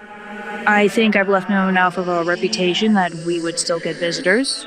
But I love doing this. My family is still here. They still had need of me, and so I stay. Besides, my wife and son come visit for a Dia de Todos los Santos, so I see them too. And besides Mr. McIntosh and maybe the odd ICE agent, have you ever gotten violent with anyone? No, but I'm not going to stop with them. I've heard what Senor McIntosh said over his telephone. He wants to lay everyone off so that way he can hire a new staff at lower wages and then raise the prices for all of the rooms and restaurant. And he wants to end all of our pride. We celebrate the same holidays as we did in Guatemala. We serve the food that my mother and grandmother used to make. We donate to food shelves and charities. If he takes this place, that all ends. So basically, McIntosh wants to turn this place white. Gentrification. Financially, we could get a very good deal out of it, but we'd be selling out our own community. I refuse. Very good. Now he's trying to get my family, or at least their staff, arrested and shipped back to where they were trying to escape, or even locked up in prisons. A curse on him. I'll do you one better. Maria, I assume you've looked into hiring a lawyer? Yeah, but so has McIntosh, and his lawyer has already scared off several others. Not this one. Mr. McIntosh, I finished investigating the haunted hotel. And? Did you get rid of the ghost? And who is this? Cyrus Johnson. I represent the Castillo family and their Hotel Jacaranda. This is a cease and desist letter asking you to stop with your harassment. What? I haven't harassed anyone. Fine, but you will stop harassing them. As for the ghost, there is no reason to force him to the other side. He's causing no harm except in defense of his family who have invited him to live on their property. Legally, he's totally fine. Hey, he threatened me. You've been calling ICE on his family, their friends, and their staff, despite knowing that most, if not all of them, are here legally, directly putting their lives and freedoms on the line. Compared to that, breaking a few mirrors that the family itself had to pay for, not you, it's a pretty measured response. You know, whatever they're paying you, I could triple it if you came on my side. Sorry, I already ate their peppy head. Pep what? It's a type of chicken stew. It's really good. They're paying you in soup? And cheesy pupusas, which I ate while drafting that letter. My firm runs on donations and spite. You keep trying this shit, and I'll see you in court. Welcome to Hotel Jacaranda. Jean, Cyrus, how are you? I am fantastic, and also starving. You ate 2 muffins and a bag of chips on the ride over here. That was a whole half hour ago. We've got dinner for you in the restaurant. Perfect. Any news from McIntosh? Nothing. And ICE hasn't shown up since you confronted him. Maybe keep your friends close just in case. McIntosh might not bother you anymore, but others could. Oh, I know. In fact, we got a witch to come and give some extra protection to this place. It's hard to find one that won't immediately think Abuelo's a bad spirit and try to push him out. Well, we finally got in touch with one who practices Mayan witchcraft. Honestly, I think she just gave Abuelo some extra power. He's been a lot more visible since then. Speaking of, evening Maria, John, Barry, what's up? If you want an extra layer, the Stoughton Street Coven up in Bernier does good work. So does my boss. She goes by Bob. I actually got a bad luck charm from her that I put on McIntosh. Just slipped it in his office while we were talking about him. You didn't. Wouldn't you know it, his stocks have suddenly crashed. So now he has to scramble just to keep his current investments afloat. He's not going to be able to buy any other properties for a while. I'll pretend I didn't hear that. Dinner is served. Yum. Whoa, that's a lot of food. You know my stomach can only fit so much, right? You're the size of a stick. We need to fatten you up. I'll take the leftovers from my assistants and paralegals. Wait, you pay them in food? Hell no, they get an actual paycheck. But if I don't give them at least some of this, I'm looking at a walkout.